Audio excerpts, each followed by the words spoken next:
Hey everybody, it's Romania Black.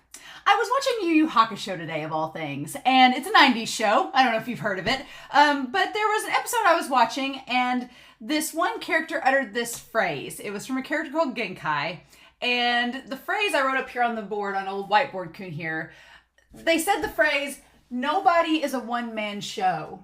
Your decisions will affect countless others who care about you."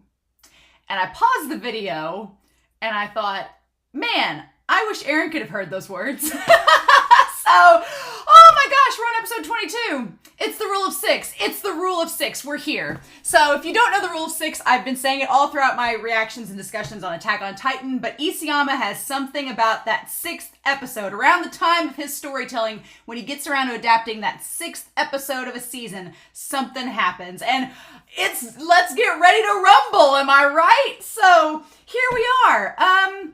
A whiteboard coon is filled with comments, as you may have noticed. I'll be honest, I felt like last episode I was a hot mess. And there was a lot of factors. I was coming off of being a week away from reacting. I was catching up with all of these comments I wanted to mention. And I just felt like there wasn't as much organization to my discussion as I would have liked. And if I'm not organized, I'm a mess. So I have extra comments from episodes 18 through 20 here on the board that I didn't get to address in the last episode. And so I wanted to address them before we started episode 22, because I have a feeling this is going to be a ridiculous episode. So, because it's the rule of six, right? So I decided that I wanted to organize them, organize all the comments in a nice, cohesive structure. That this is kind of not necessarily a mini recap, but I want to go over a couple things before we start. So this intro will be a little bit long, but y'all know what to expect at this point, right?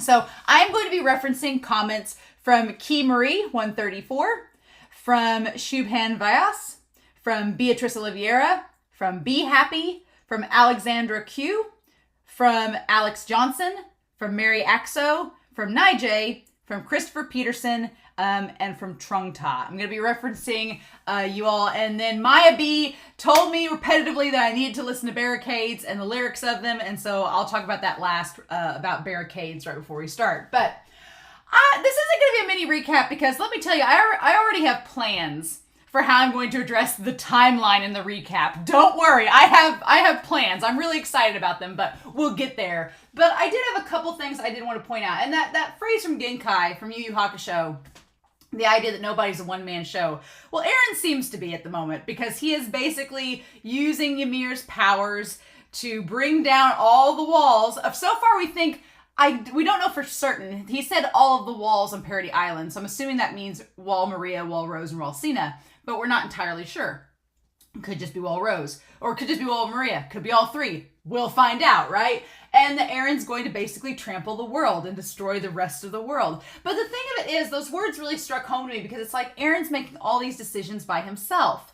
And it's kind of going back to savagery, the idea that you don't realize that your actions, how they're going to affect countless other people that care about you. And we've seen that at the start of part 2 with how Mikasa, Armin, Connie, and Jean are all trying to rationalize Eren's actions, and they care about Eren, and they're trying to support him, and Eren has just completely excluded them. And there's a part of me that definitely understands that Eren doesn't want them to get involved, because he wants to save them and he wants to help them, but how is that going to affect them? Are you going to end up having them fight you because they don't understand, because you've not communicated with them? So they're going to assume the worst. So I feel like Eren's kind of shooting himself in the foot by not talking to them and explaining his plan to them, and that it's going to come around and hurt him. And maybe that's his intention. We don't know yet, right? But I wanted to address a couple of things aside from that quotation. So the stuff in brown I'm going to address last, but I do want to talk about Be Happy, or Beatrice Oliveira and Shubham Vyas talked about Gabby and Falco and Mikasa and Eren. And a lot of you have commented on YouTube and Patreon about the comparison and contrasting between these two pairs. And I've talked about them in the last couple of episodes. But I like that they pointed out that while Gabby and Falco over the course of this season have grown closer together, Eren and Mikasa have drifted apart. And in contrast, there's this comparison between Gabby protecting Falco in episode 18, where she ripped off the armband, and he was like, he confessed his love to her, and she ripped off the armband and was like, okay, I'm going to protect you, let's go. And that kind of ties back to not only the 14th episode of season 1, where Eren's like, Mikasa, you know, wasn't a part of this, keep her out of it. That ties back to Gabby telling Arthur Browse and them, Falco wasn't involved with Sasha's death, keep him out of it. Same thing. But in episode 12 of season 2, Mikasa confessed to Eren, and Eren offered to protect her. So there's a lot of similarities and parallels between these two couples. The only difference is Gabby and Falco. Beatrice Oliveira commented, maybe Isayama will let Gabby and Falco be together if Eren and Mikasa can't. I'm like, if Isayama gives us one canon couple that both partners make it out alive in this series, I don't have a hat to eat, but I'll be floored. I don't know what I'll do. If Isayama can give us just one canon couple that will make it out alive, it better be Mr. Browse and Mrs. Browse. If it's just them, I'll take it. But at this point, there's like literally no canon couple that's made it out alive unscathed at this point, except the Brouses. And they're still in Shiganshina where all this mess is happening. So who knows how that's going to go, right? But I just thought that was a really interesting comparison between the two. Just little miscellaneous notes. Pixis with the ODM gear. It was noted that, yeah, he told the other Survey Corps members and the garrisons to give the ODM gear to those that had not drank the wine because they didn't want that gear to get destroyed when they transform into pure titans. But also they pointed out that Pixis the writing was on the wall. He's like, we need to give the ODM gear to the people that can use it, so if we do turn into pure titans, they'll be able to kill us. And it's like, ooh. At that point, that was a grim comment. I was like, oh, yeah. So yeah, that was really, Pixis was like just signing his own death certificate saying, yeah, if we turn into pure titans, they need to take us out. And that's probably what's going to happen. And it's going to be freaking tragic. It's going to be tragic. I'm glad Keith didn't drink the wine. I'm glad old Keith is safe.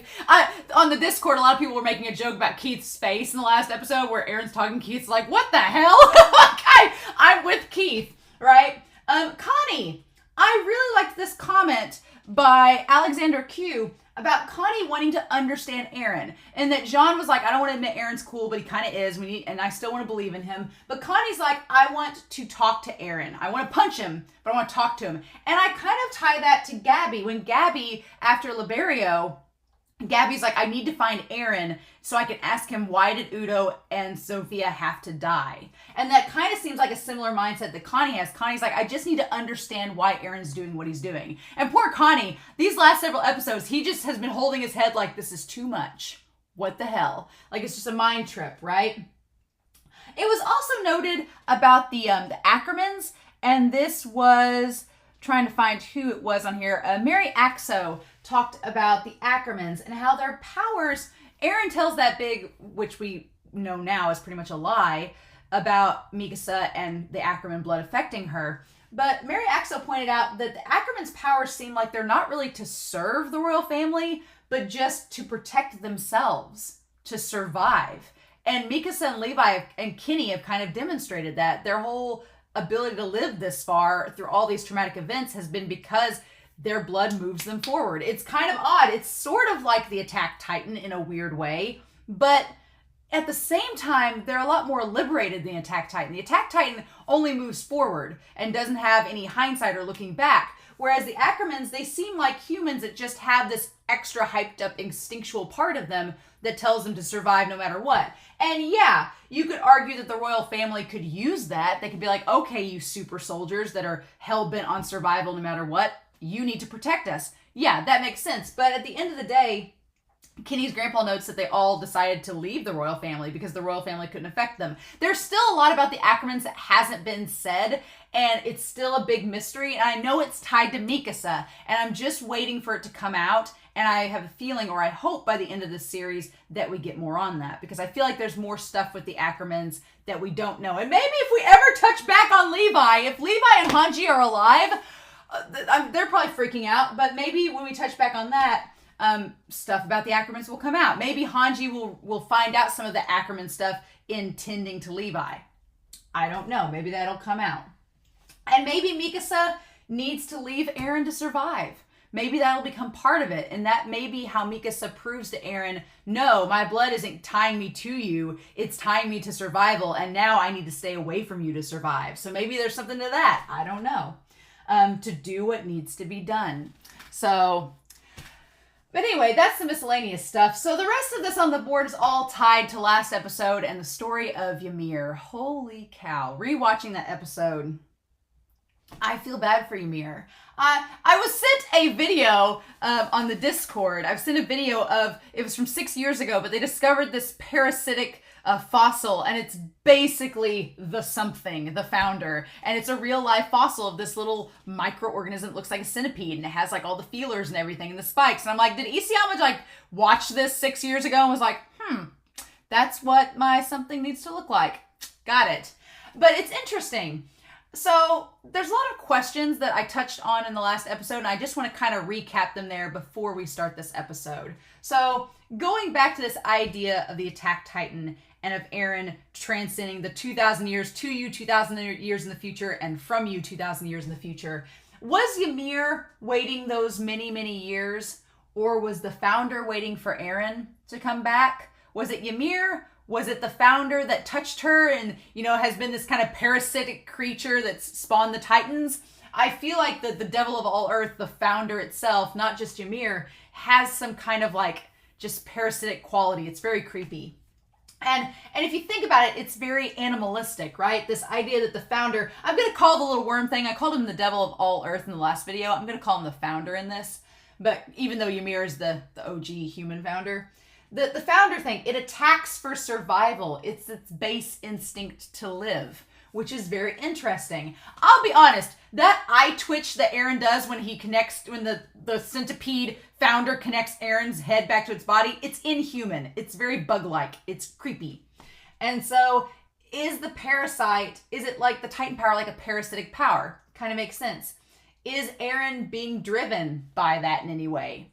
It would make him more of a slave, which kind of ties to his motif that he's the least free character in this series. But that's just something to think about.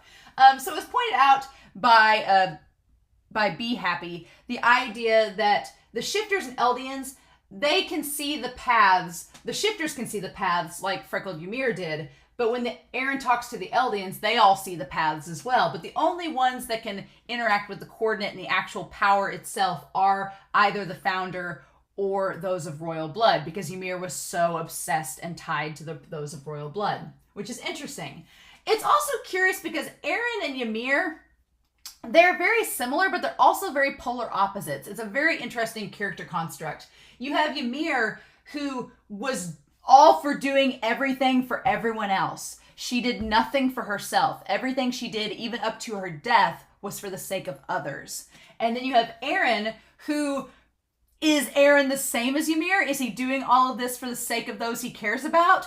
Or is he doing this all for himself? If he's doing it all for himself, just for himself to be free, then that makes him very different than Ymir, right? If he's destroying the entire world just so that he can be free, and he's including everyone else in it for now, then he's opposite of Ymir. But if he's doing it all for the sake of those he cares about, then he's not too opposite of her. He's more similar than we think. So that's curious. I feel like I said in the last episode that something is being left out of Eren's plan. Something isn't being said, and that's the mystery that still remains and will probably remain until the climax of this entire series, right before the end. We'll see. But at the end of the day, though, Ymir has been constantly framed as like a deity. In the last episode, she was called a slave, but it's such a weird paradox. She was called a slave, but she was also revered almost as a god, right? When the king said, a spear can't kill you, that's not enough to kill you. It's, you know, kind of saying she's almost beyond human, right?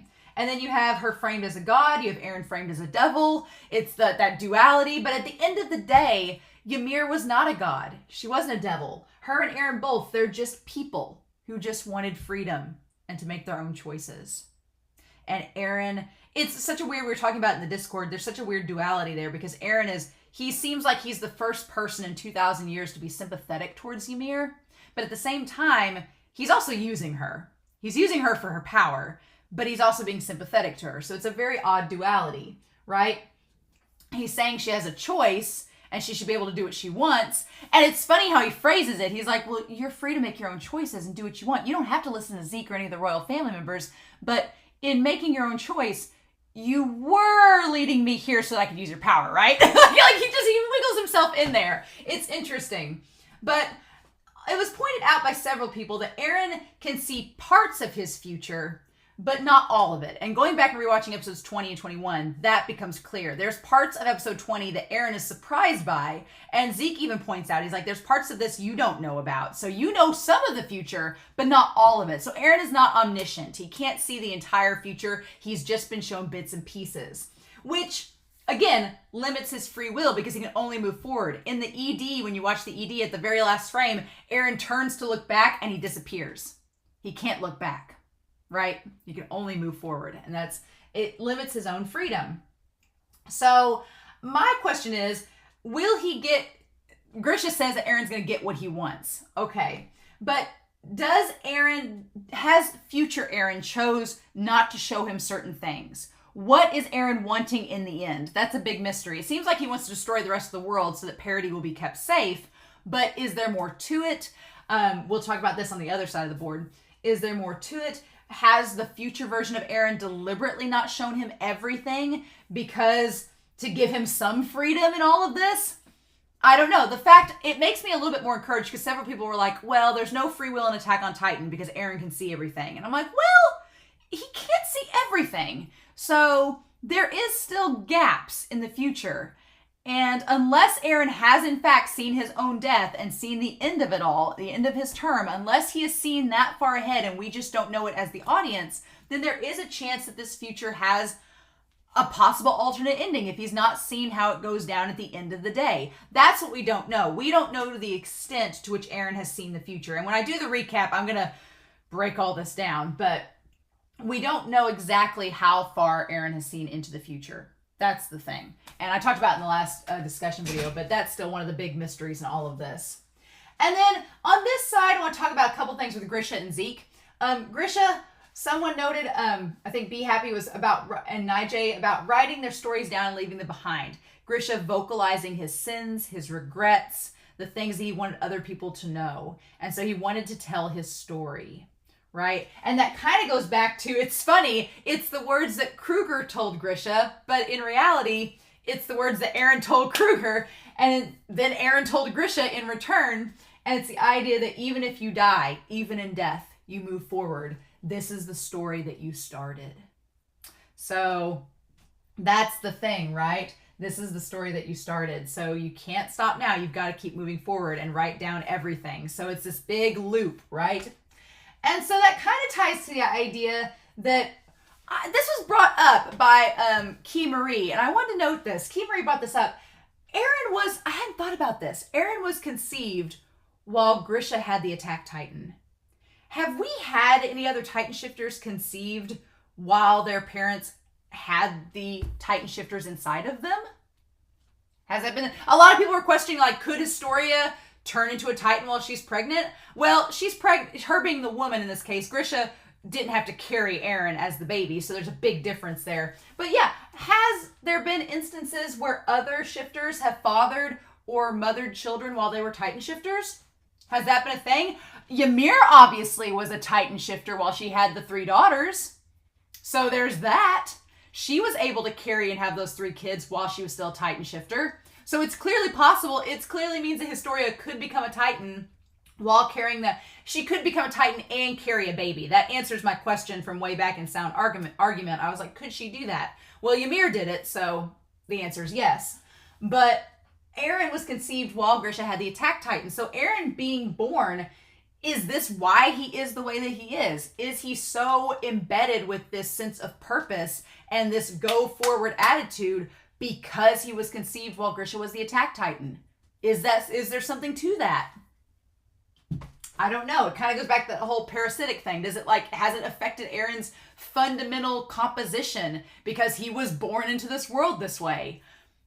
That's up in the air, right? And then kind of going to this idea, Christopher Peterson talked about Arthur Browse saying that humans are pack animals. And that goes back to this quotation about nobody is a one-man show. That humans are pack animals. And that people are happier and better functioning when they are together in a group. And Eren has separated himself from everyone. He's doing it all by himself. He's using Ymir. He's with her, but not really with her. He's just using her at the moment. But the idea is that, yeah, it can limit our freedom and it can kill us. Working in a group, you have that mob mentality. It can lead to your death. I mean, you can look at all the different cadets that drank the wine, right? You can look at all of them. They drank the wine. It was the mob mentality. They all ended up dying. And so Eren working alone, yeah, that does separate him out where he doesn't lose that freedom working with others. But then you also sacrifice freedom by being alone. And Christopher Peterson kind of points that out. The idea that being unchanged is a hindrance to freedom. And we've seen that with Gabby, that being unwavering and not flexible, it hinders your freedom. It hinders your perspective. It makes it to where you can't see other perspectives and you can't grow.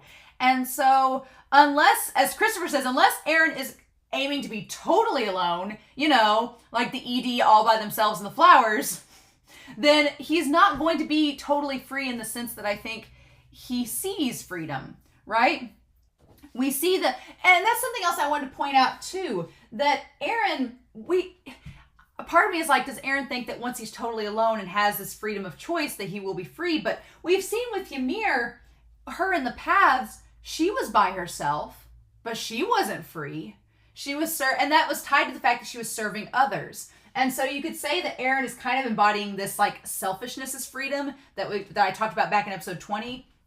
The idea of that selfishness of freedom, that Eren's like, no, I'm going to do whatever I want. I'm not going to be tied down by any societal structure, any rules, by anyone's decisions. I'm going to just do what I have to do and no one can tell me otherwise. And yeah, that is a freedom that's much different than Ymir, who was alone and just following orders. That is true.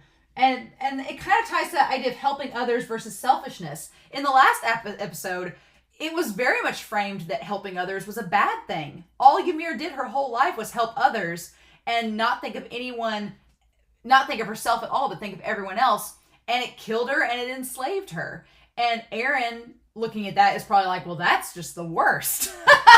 So, but we know as an audience that helping others doesn't always have to be such a negative thing like it's portrayed with Ymir. There's obviously different shades of that. And there's times where, yeah, being in that pack is a good thing and you help each other and you gain something. You may give up some freedoms, but you gain some as well. So I feel like Eren kind of, if he's all by himself, he's just limiting that perspective. And if he doesn't ever change his character, then that's hindering his freedom as well. And you could argue that Eren doesn't have a choice to change his character because he has to be like that. It's the attack titan. And that's just sad if that's the case. But we'll see in this episode if that gets delved upon anymore. And then finally, it was noted by Thaw talking about Zeke from the last couple of episodes. And it's the weirdest paradox, Zeke, right? Because we were talking about how Zeke's actions have led him to be where he's at. Because we were talking about, well, if Zeke hadn't turned in his parents, here's the funny thing in all of this. If Zeke didn't turn in his parents back in Marley, then Kruger and them had speculated that they were going to get found out anyway. And if Zeke hadn't turned his parents in, then Zeke, his grandparents, and his parents would have been sent to the wall and turned into Titans, and that would have been the end of the story. But because Zeke turned in his parents, he and his grandparents were spared, and Grisha and Dinah and Kruger went to the wall, and the events of the story happened. But because Zeke was spared, because of Zeke's actions, because he confessed and gave his parents up, Zeke survived. But because Zeke survived, Eren was able to use Zeke to meet up and see Grisha again. So this whole thing, you could argue that it's either because of Zeke's actions, all of this stuff that has transpired has taken place, that Zeke had a fundamental hand in it all happening, or you could argue that Kruger led Grisha and Dinah to meet and that it was all fate and going to happen anyway. But regardless, it does put some of the responsibility of all this in Zeke's hands because of his actions. And Zeke obviously didn't realize this was going to happen, but it did. So it's fascinating. It's interesting how Zeke and Grisha, they're such tragic figures. And they're such, like, the cause of their own demise in this. And it's the saddest thing in the world because they don't, it's almost like they didn't have a choice. They just were made to be the responsible one for their own downfall. And so it's interesting. It's very interesting. But yeah, so that's all the comments that have led up to this episode. Obviously, I've not seen the comments for episode 21, but we're 25 minutes into this. So just consider this like a mini recap before we dive into the madness that is episode 22. So after this episode, I will be able to watch the OP, which is very exciting. I'm not going to watch the OP yet. I'm going to wait till after this episode, and then we're going to go back and watch it before the discussion. But one last thing before I forget, and this is a long intro, and I'm sorry, but I did go listen to Barricades, which was on the soundtrack for season 2, I believe. And so I listened to the lyrics for it, and there were some that stood out. It's a great song. I knew exactly what song Maya B was telling me about it. I was like, as soon as I started listening, I'm like, oh, that's this song. It's that, we gotta get back. I was like, oh yeah, I remember this song. But yeah, I never listened really to the lyrics. But the lyrics about these lyrics stood out to me. It would be nice to sit on the beach without fear, without knowing we're slaves. It's like, well, okay, we're getting back to season 3, touching upon that. We have to get back, but is it worth the price of our souls? Is the cost worth the benefits, right? And then there was a line that you know you had to kill her. It's like, okay. And they don't specify who her is. So I'm like, okay, we'll see where that ties in at. I'm like, is it Ymir? Is it Historia? What is it Mikasa? Like, who's killing who here? Or is it just the concept that you had to kill someone to get what needed to happen? And that could kind of tie to Liberio and Eren knowing he had to attack Liberio because it was going to lead forward into his plans, right? We need to learn to live free without barricades. And so the idea of, is it worth the cost to gain this freedom? That's being brought up in this episode.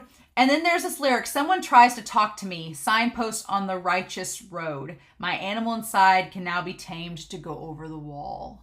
I like that lyric that someone tries to talk to me. Not that they talk to me, that someone tries to. A signpost on the righteous road. Someone's trying to lead me down a certain road, but this animal instinct inside of me is going to be tamed just enough to where I can do what needs to be done. Which kind of reminds me of season 4 Eren. That season 4 Eren is very like driven by this primal instinct to move forward, and he's conditioned himself, he's toned down just enough that he can accomplish the goal, right? He's toned himself down just enough to where he can be the actor he needs to be and get the goal done. Because him addressing everybody in this deep resounding voice, it's the most commanding we've heard Eren be in this entire series. And honestly, it's terrifying. So anyway, I've talked for enough. I've talked for nearly 30 minutes, so let's not waste any more time, shall we? Let's do this, y'all. Put Whiteboard Coon up and start this darn episode. But in any case, we're going to start episode 22 of Attack on Titan here in 3, 2, 1, and let's get ready to rumble!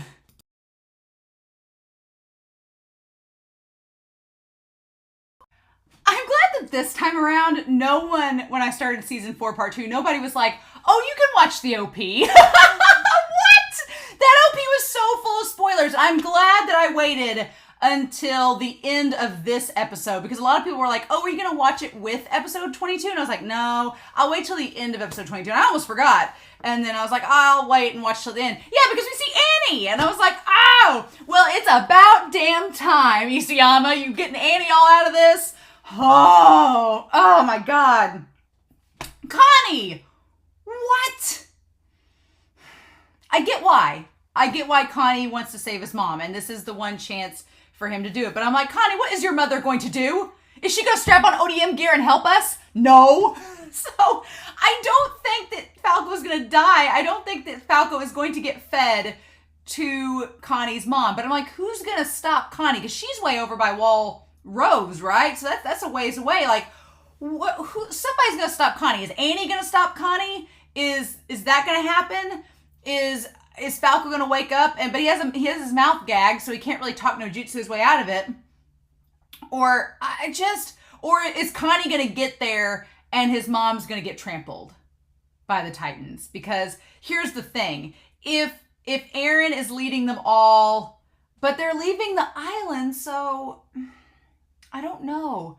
Because I'm like, there's a part of me that would think, okay, well, if Eren's leading them all off the island to go into the ocean and go, you know, towards the rest of the world, then okay. But if he's broken down the walls, all the hardening, if he's broken down all the hardening with all of the walls, including Cena and Rose, and is just having them all trample outwards, then that's the thing too. That is the other thing too. So here's the deal. If Eren has taken down the walls of Cena and Rose as well, that's what we've not had confirmed. If he's taken down the walls of Cena and Rose, and the Titans are all following him out the island, wouldn't they trample all of the houses in Cena and Rose as well? Wouldn't they trample all those two to get to the outside of the island? So that makes me think that maybe he left wall Cena and Rose up, and it's just Maria that he took down. Because really, Maria would be enough. It would be enough. You wouldn't need the other walls. But if he didn't, my thought is, I don't think Falco is going to actually die. I don't think Falco is going to actually die. I don't think that's what's going to happen. I think it's going to be one of those things where something is going to stop Connie from doing it. Either Connie gets there and he can't go through with it.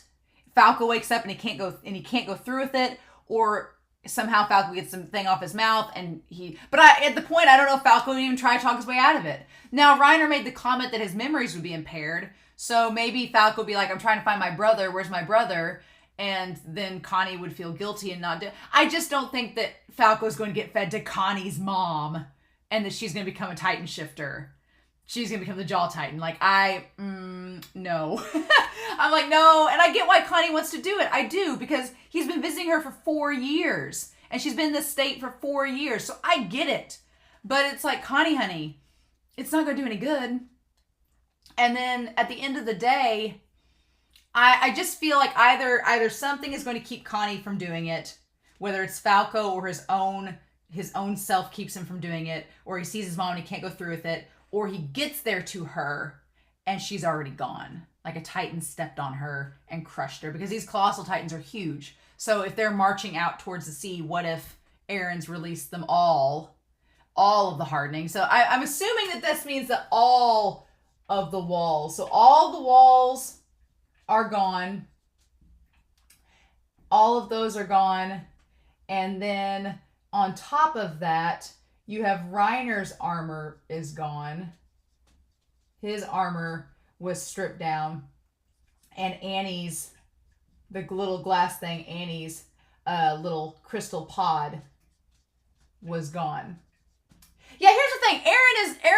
Eren is many things, but he's not a strategist like Armin, right? Eren's not dumb, right? But he's not a strategist like Armin. And it's one of those things where in the moment, did he phrase the command properly? And he didn't say undo all of the hardening except for Reiner and Annie. Eren did not say that. So in doing so, it's caused Reiner and Annie's armor to go down. So I'm wondering if that is the case, then that means that not only Maria's wall is down, but Rose and Cena too. So here's the thing. If Rose and Cena are down too, then they probably trampled a bunch of houses to leave there too. So did they kill a bunch of the parody people as well in the process? And I'm wondering if with Rose, if Connie's mom was crushed. I don't know. I just don't see Connie feeding Falco to her. Something's going to happen. Either Annie's going to stop him, either she's going to get out and stop him, or something's going to happen. We don't know. Something's going to come up with that. But man, what an episode. What an episode. I like how the last 3 thumbnails for this series have been like in cool blue colors, because when we're at the coordinate, it's like a cool blue tone. And then you come back to this and it's just like a hell. It's just like hellish reds and oranges, and it's like hot, right? It's so interesting. Such a contrast, right? You have this heavenly blue ethereal glow inside the paths, and then you cut to the real world and it's like it's sunset, and it's just the sun is setting, and it's just this red, dingy, just coppers and browns and blood colors. Very, very, very aesthetic choice, right? And I'm glad that Gabby has somewhat of her wits about her, that she grabs the anti-Titan rifle. I'm glad that she does that. I think it's also funny that this whole time, Mikasa, when Armin is trying to talk to her, she can't hear Armin, but she hears Eren's voice. She's like, I heard Eren's voice. And even though it was like embedded into their, telepathically embedded into their brain. It's just the concept that she couldn't hear Armin, but she can hear Eren. It's like, even though it's like a symbolic thing more than anything. So then, and Eren says his whole declaration. And then we get the OP. Man, this OP with the green, God, the parallels between Eren and Gabby in some regards in this episode are very interesting. The animation for the OP is, with the characters, it reminds me a lot, it's a specific animation style. It's a specific style of animation. I always think of the Digimon movie of all things. I think of the Digimon movie of all things, just the way that it's like, not rotoscope, it's just jerky. And I like, we're gonna have a lot to talk about with this, but the idea of going from them happy on the train car to the graveyard and Sasha dying, and Eren flying all alone on the wall, right? All by himself on the wall, not with everybody else. And man, gosh, Reiner looks really good in this. I'm glad I didn't watch this OP because it was super, super spoilery. Very much so. So I'm curious how Annie's gonna play into all of this. Like, is she gonna remember anything? Is she going to go immediately towards Reiner and the others? Is she going to, who's she going to help? Is she going to be a lone wolf in all of this? It's very, very curious. What is she going to do?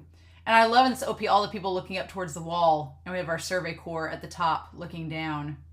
And Mikasa has the scarf in the OP, so... And then all of them as kids running towards the tree. Very much and in the eyes, oh my gosh.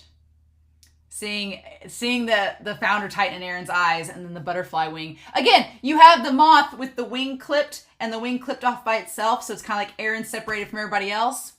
But in doing so, in separating himself from Eren, that's the thing too. In separating himself from everybody else, he can no longer fly. So I wonder if that's a symbolic thing too. If by separating from everyone, do you lose your freedom? So you can make the argument that in this, and they're going to talk about in this episode, that Eren's doing this all to save them. So Eren, you can make the argument that Eren is sacrificing his freedom to save his friends. Right? If we go back to the wagon scene on the train makes a lot more sense now, because he's like, you guys, I value you more than anything. So, and by this point, we know that Eren knows the plan. He knows what he's about to do. So it's like his last confession to all of them. He's like, I love you all, my friends. I'm going to go do this to save you. But like Armin notes, it's genocide on a mass scale. What is the cost of this freedom, right? I love this episode. It's called Thaw. I love it's like the walls crumbling, the ice melting. I love it. I absolutely love it.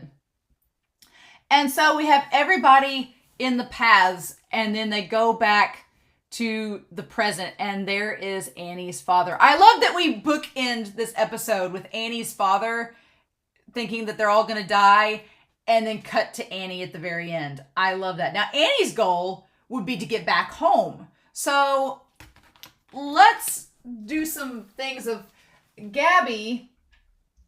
Her mission is to get Falco back. All right? Her mission is to get Falco back. In Annie's case, Annie's always wanted to leave that damn island and never return. She always wanted to go home. So would she try to go home? Reiner's goal is just to die, which is not, I don't think, going to happen. I'm curious. Mikasa and Armin seem like they were interested in knowing where Reiner was. So are they going to go get Reiner? Are they going to go back to get him? And if Armin knows about Annie, is Armin going to try to go get Annie? It would be curious if Armin and Mikasa went out and found Reiner and Annie. That would be the weirdest thing, right? Because at this point, what do they do? What do they do? There's all of the Eldians. There's all the subjects of Ymir that are on Marley. The big question with them is, will they be trampled? Right? I'm assuming that they will, because Eren in his speech, he didn't say I was going to rescue the Eldians, the subjects of Ymir of Marley. He didn't say that. He just said he was just protecting his island. So it's sort of like the reverse of Karl Fritz. Karl Fritz was like, I'm going to keep everybody on the island and we're going to isolate away from the world and just tuck ourselves away and just hope the world pays us no mind. Eren's like the opposite. He's like, yeah, we're going to stay on this island, but the rest of the world will be able to pay us any mind because there will be no rest of the world. We're just going to get rid of all of them. Instead of ignoring them, we're going to get rid of all of them, right? So they're going to be trampled and die too. Which is, it's a thing. It is a thing indeed. But yeah, so you have all of them on Marley. And so basically the people on the island, we don't know. Here's the characters we don't know the state of. We don't know McGath. We don't know if he's alive or dead. We know Flock's alive. I love that John's like, you lived. I love it. We'll talk about that. But we don't know McGath. We don't know Levi and Hange. God, it is to tell you that they are on my mind constantly. Not an episode has gone by since episode 17 that I've not been like, so Hange and Levi, they still around?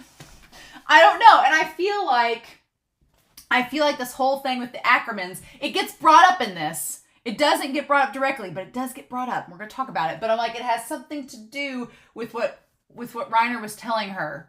Okay? With what Reiner was telling Gabby. But yeah. And so then we have the Browse family. Thank God. I thought this whole episode, I'm like, Kaya's going to die. Mr. Browse, bless his heart, is going to die. If anybody deserves to live in this series till the very end, it is damn Mr. Browse and Mrs. Browse and their kids. They deserve the world. So the Browse family is still at Shiganshina, but they're safe, and Niccolo is with them, right? And Niccolo is safe with them, so they're all okay. And then, Keith Shaddis, my dude, we'll talk about him too. But yeah, so I'm very curious to know, because we have all these characters on this island. We don't know the status of the escape plane, the escape aircraft. There's an escape aircraft, I'm pretty sure, that's at the southern part of the island. Now, I would assume that the Titans, these colossal Titans, are going to get to the end of the island, and they're just going to trample it, and that's going to be the end of it, and there won't be an escape route, that they're all going to be stuck on the island too. I'd assume that, right? And so the Marleyan army is pretty much wiped out. We established, with the exception of McGath, who we don't know, the Marleyan army, they did say they were wiped out. So they are no more, right? And unfortunately, the pure Titans, which include Pixis and Nile, we'll talk about that, they're gone too. So there's no more pure Titans on the island that we know of. And we don't know Zeke. Put Zeke up here. We have no clue what's happening with Zeke. And Peak. We saw Peak for an instance. We saw Peak standing up, but we don't know where she's at. So Peak, McGath, Levi, Hange, and Zeke, we don't know. They are MIA. But they're on the island still. So, and then Historia, we assume that she's safe with Farmhand Coon. So they're out safe. But yeah, so for the volunteers and the warriors and Gabby and Falco, it's like, what are they going to do? If the aircraft gets destroyed, they're stuck on parity. They can't swim. So what's going to do is, I would wonder if Hizuru was going to come and get involved.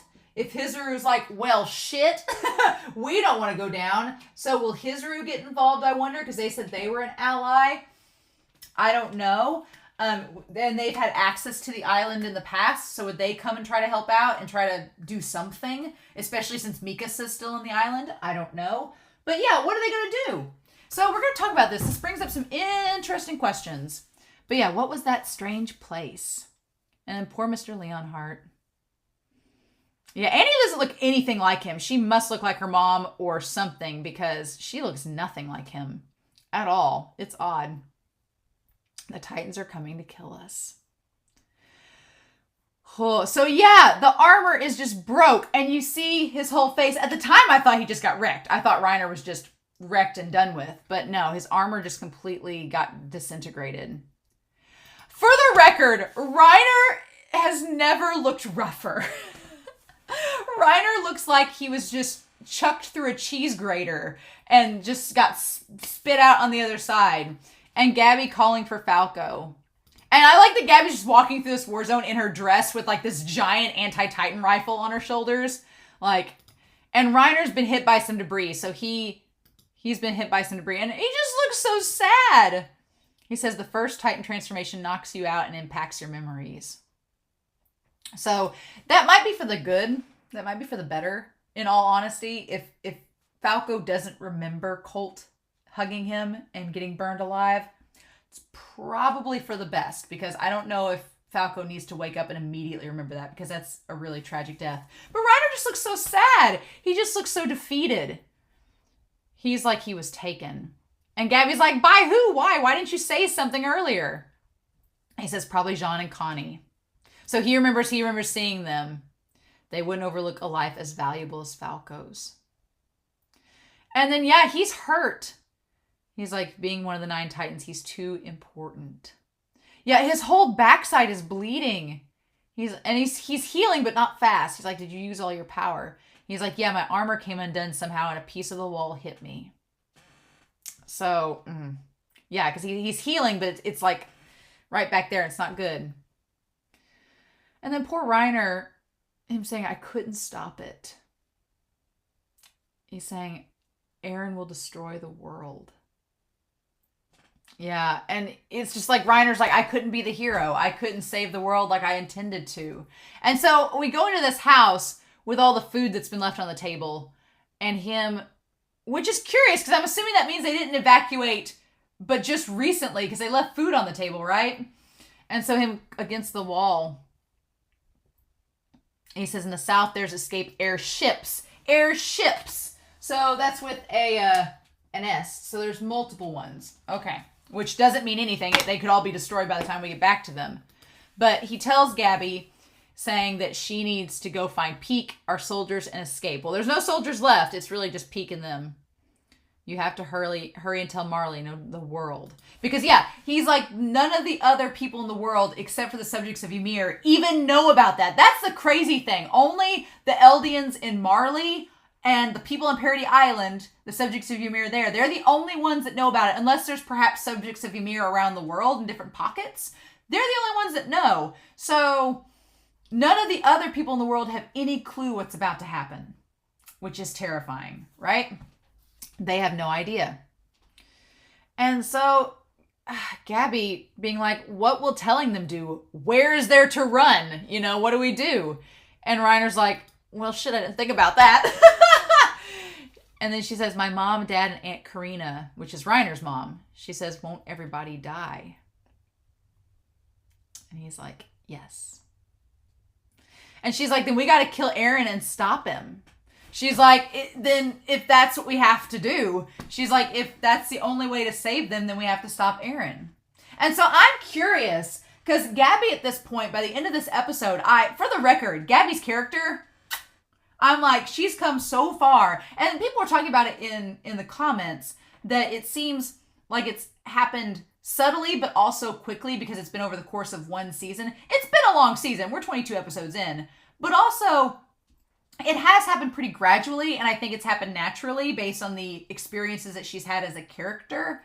And here's my thing. Here is my thing that I was talking to Christopher Peterson in the comments, and I feel bad saying this because I do consider Eren like an S-tier character. He's a very compelling character. He's a protagonist that does things that protagonists in other series haven't done, and I really find Eren compelling.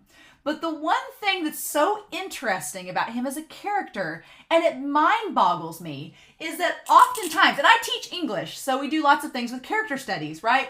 And the rule of, one of the biggest rules in a short story, in a fictional short story, especially in like a novel, one of the biggest rules as a character is that your characters, the ideal character starts out at point A and ends at a different point. They start out as something and they go on this mystical magical journey and they end a completely different character. And Gabby is a great example of this. She started out as, and she even addresses it to Kaya. She's like, I had my pride and I wanted my praise and I was, doing all of this maybe for Marley, maybe for my family, but also kind of for selfish reasons. And then as she's gone on and seen all these horrors of war, her personality has changed and she's making decisions based on different things than she made before. So that's usually a sign of a good character growth. You want your characters to go through trials and tribulations, and maybe they don't fundamentally change, but they grow as a character. So you have that. And then, oddly enough, you have like Eren and Armin as characters. Eren and Armin, have they changed? And I know what you're thinking. You're like, yeah, they've grown. They've gone through a lot of things. But fundamentally, it's the weirdest thing because, and I'm not going to single out Eren alone. I'm going to put Armin's one of my favorite characters, but he's in the same boat too. Armin and Eren have not really fundamentally changed as characters. They've matured. They've gotten older. They've maybe... You could argue that Eren obviously has become maybe more calm, but has he? He's become better at controlling his emotions, but those morals that Eren had from season 1 are still the same morals in season 4. And that you can tie that to maybe the fact that he's not free.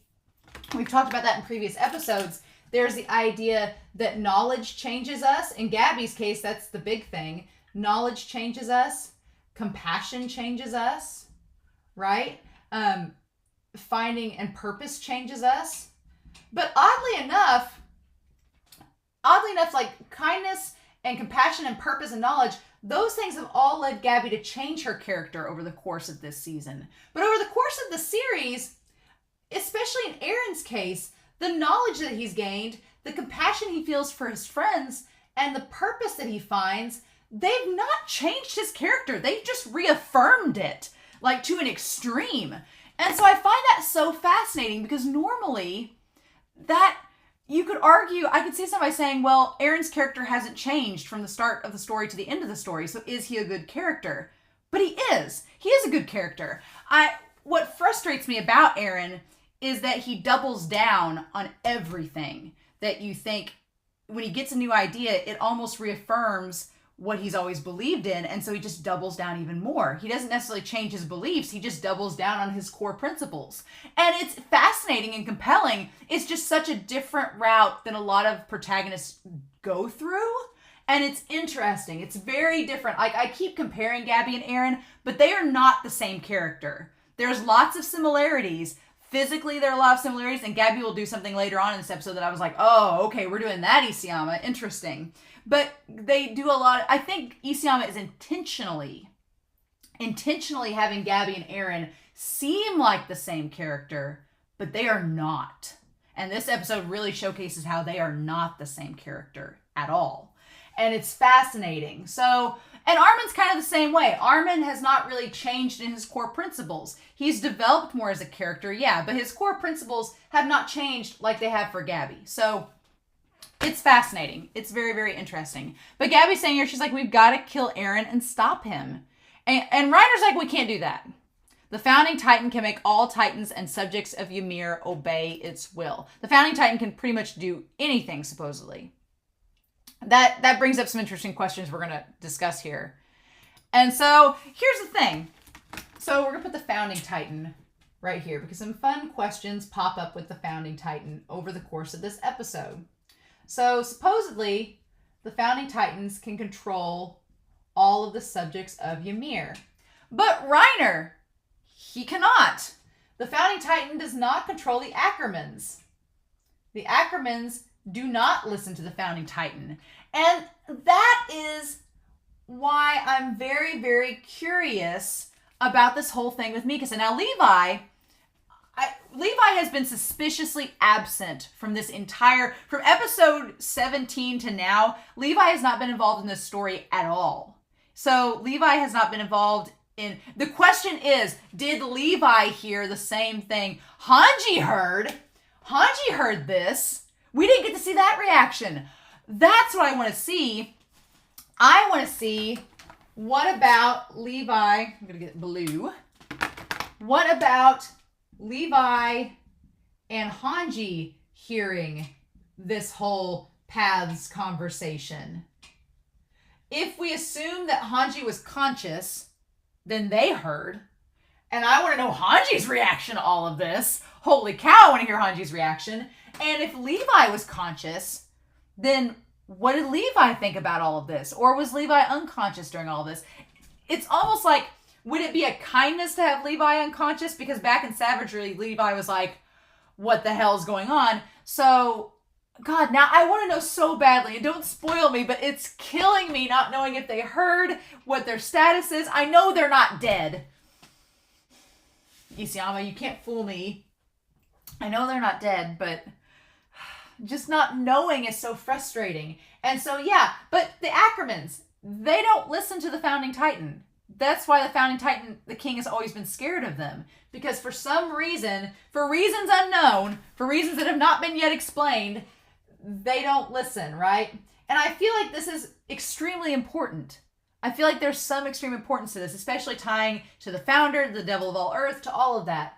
So, again, Eren separating himself from Mikasa, there's a part of me that wonders, did Eren intentionally want Mikasa to separate from him? Because I've talked about this in previous reactions. If you knew that the Ackermans could not be controlled by the Founding Titan, and you were the Founding Titan, ideally you would think you would want them to be there in case if you needed them. But Eren does not seem interested in that. He wanted Mikasa to hate him. He wanted to distance himself. And I'm like, but would that bite you back in the end? And is that what you want? Does Eren want Mikasa to fight him? I don't know. Again, I'm tying to the idea that maybe Eren has looked far enough into the future that is Eren trying to make himself out to be the bad guy that's going to destroy the world to get the rest of the world to come together to kill him. And then that will lead to, again, because we've talked about this entire series, Magath was talking about that when you fight with people, you form this bond, this camaraderie, and that allows you to kind of overlook things. We're going to see it later with Kaya and Gabby in their conversation. So, is part of Eren's grand scheme to get the world against him and to get them all to fight together to stop him somehow? And or is that inadvertently what's going to happen, and that's not Eren's intention, but that ends up being what happens, right? So the question is, Eren is on this path to destroy the world. He's going to destroy the world, so only parody is left. Okay? Now, Eren, I've talked about this in the recap and everything, but I'm like, Eren, you know your friends. And there's a part of me that's like, okay, is Eren doing this? I believe Eren was genuine on the wagon when he said that he loved them and that he cared about them more than anything. But I'm like, Eren, you know your friends and you should know how they feel. Do you think they're just going to sit on the sidelines while you go do this and then just wait for you to come back? What do you think they're going to do? That part baffles me so much. So it seems that either I'm like, I can see, it's like, here's the thing that will happen. I think you've got some different scenarios. Will Jean and co, and I'll just include Mikasa and Armin in all this, will Jean and co defend Eren and the Wall Titans? We'll just call them Wall Titans. I don't know why they would need to. The Wall Titans look like they're perfectly safe. They're just a bunch of giant colossal titans, and there's thousands and millions of them. I don't know why they need to be protected. So, is he expecting them to defend them? Was he expecting them to just sit there and look pretty while they're gone? Or would Jean and co, would they team up with the warriors and Gabby to stop Eren? It's such a big dilemma because we're going to get into this, but it's like, what do we do? You know, do we just sit here? Do we just fight off the warriors and them? And then are they going to be stuck defending themselves against the warriors while Eren's off doing all of this? What's going to happen? You know, that's the big mystery in all this. And it's a bunch of chaos right now. And Reiner's like, nobody can stop Eren right now. We can't do anything but run. But there's nowhere to run. Reiner's like, you need to run away, but it's like, to where? And I know that Reiner's tired.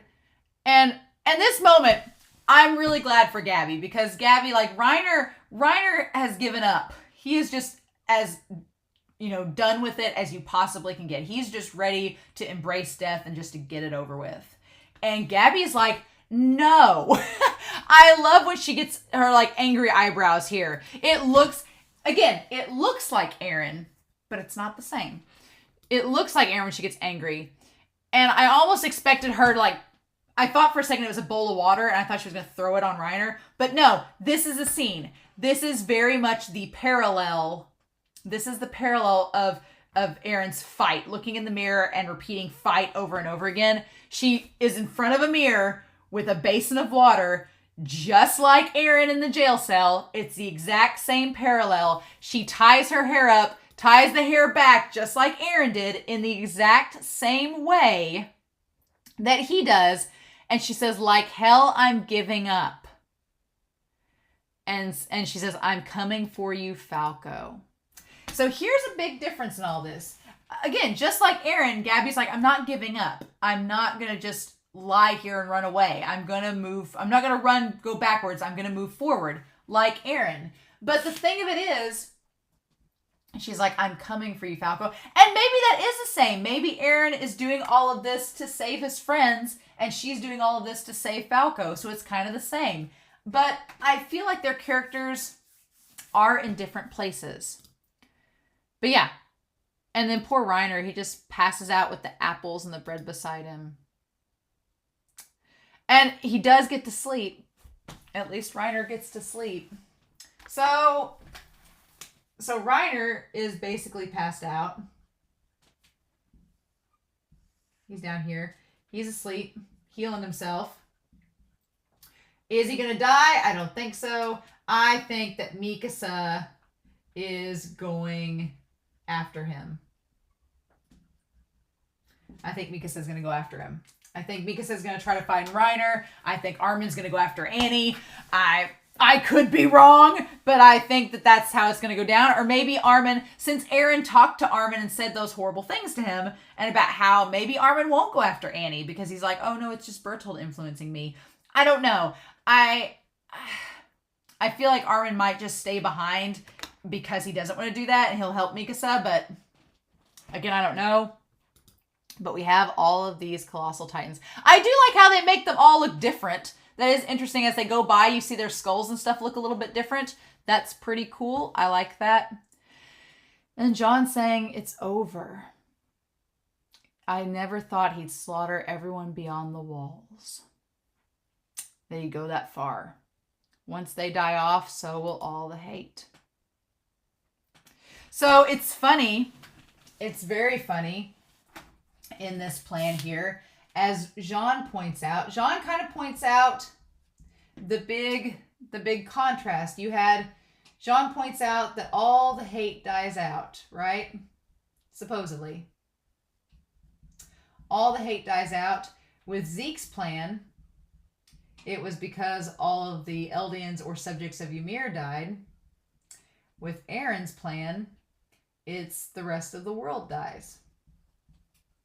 So, but both Zeke and Eren, their opposing plans, both end with supposedly the hatred dying out. In this case, the hatred towards Parody will die out because there won't be anybody to hate them anymore. He says, once they die off, so will all the hate. He says, everyone who threatened our existence will be flattened and leaving nothing but empty plains. Meaning there'll be nothing there. It'll just be an empty plains. There'll be nobody to hate us. But and John is not wrong. That's basically what the plan is entailing. But then you think back to Marley when they were over there in the Warhammer episode in Declaration of War, and John was trying to keep the casualties to a minimum, right? So it's funny that he's just basically going over. It's like he's almost telling himself what's going to happen to kind of affirm it and be like, okay, this is how it's going to go down, and just to say it. He said, what the world feared more than anything has happened. And yeah. And so I like that he says, all because they labeled us devils and they tried to slaughter us. And then John brings up the point. He's like, in other words, this is something they brought upon themselves. So it's like karma, right? It's like the ultimate karma. There was nothing we could do, right? But we know from Armin that from back in the whole thing with brave volunteers, John is saying that it's basically just karma. They brought it upon themselves. They did all of this to us, and so it's just justice, right? There was nothing we could do. He's just bringing this up. There's nothing we could do, right? And I feel like Armin's been bringing that conversation up the entire season, saying that, you know, back before, could we have done something? Is there anything else we could have done? Grisha's brought that up in the last couple episodes. Is there anything else that could have been done? Was this the only way? Right? And John's just trying to, like, I guess, rationalize it all. Looking at them for an answer. And then looking out in the distance at this massive founder titan that looks like the embodiment of whatever parasitic thing it is, and all the... And then Armin says, but this is going too far. It's genocide of unprecedented scale. Armin saying, is it worth the cost? Is killing every other person in the world worth this? Will we be able to live with ourselves, saying that we were complicit in everyone else in the world dying just because to save ourselves? Like, Armin's weighing, like, the magnitude of this. And then that's when they ask him, they're like, well, then what do we do? Do we stop Eren? John's like, Eren opposed Zeke. John's like, do we go against him? Like, we helped out Eren because we knew that Eren opposed Zeke, who wanted to castrate us with his euthanization plan. John's like, we helped Eren because we didn't like the other plan. He opposed preserving the founding titan by sacrificing Historia. It's like, Eren helped out Historia, saving her. He went against Zeke's plan, which we all hated, so... If we fight Eren, what does that make us? Like, basically, Eren is sacrificing humanity outside the walls to protect us. He's making that choice. And we were all fine with it, right? Because there's only one group that benefits from mass genocide. Us. And then we go back to the training. It's like, because you're important to me more than anyone else. But again, going back to that phrase from the start of this discussion, from the start of this video, you can't do it alone, because if you do so, you're not taking into account the compassion of others who care about you. So what I hate about this with Eren's character is that he's left all of them out of this. I'm like, there's a part of me that wonders, like, Eren, I'm sure Eren thought that if he told them about this plan of mass genocide, that Armin would be against it. Armin would be like, Eren, don't, no. And he probably didn't want to deal with that. But I'm like, Eren, you couldn't have told them your plan? Why not? Why couldn't you have set them down and told them your plan? And I'm sure that y'all will comment on the many reasons why he couldn't. But at the end of the day, the problem is now the people he cares about more than anyone, they are all affected by his decision. And him acting alone, it's affecting their relationship with him. And like I've said in the recap and other videos, when all this is said and done, if he destroys the world and goes back, does he expect to, like, walk up on the shores and be like, hey guys, I sacrificed the world because I care for you all. Now we're all free to live happily ever after. Does he think they're going to welcome him with open arms and be totally chill with it all? I mean, that's a big thing to ask, right? So I feel like even if they agree that what Eren's doing is the only option, even if they think that what Eren's doing is the only way, I don't know if they'll be able to look at him the same way ever again. Does Eren realize that? What does he think about that? Has he even thought about that? There's so many variables. And the look on everyone's face when they realize that that's what Eren was talking about way back then, when he said that to them, that he had been planning this all for years. And they all realize it.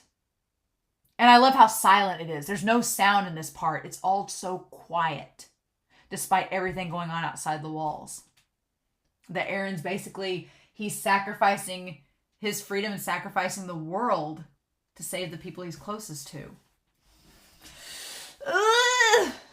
It's so complicated. And then, but then that's when they realize that there are still Titans around, that they've ate the whole Marleyan army and they're still fighting. Now they're fighting the Jaegerists.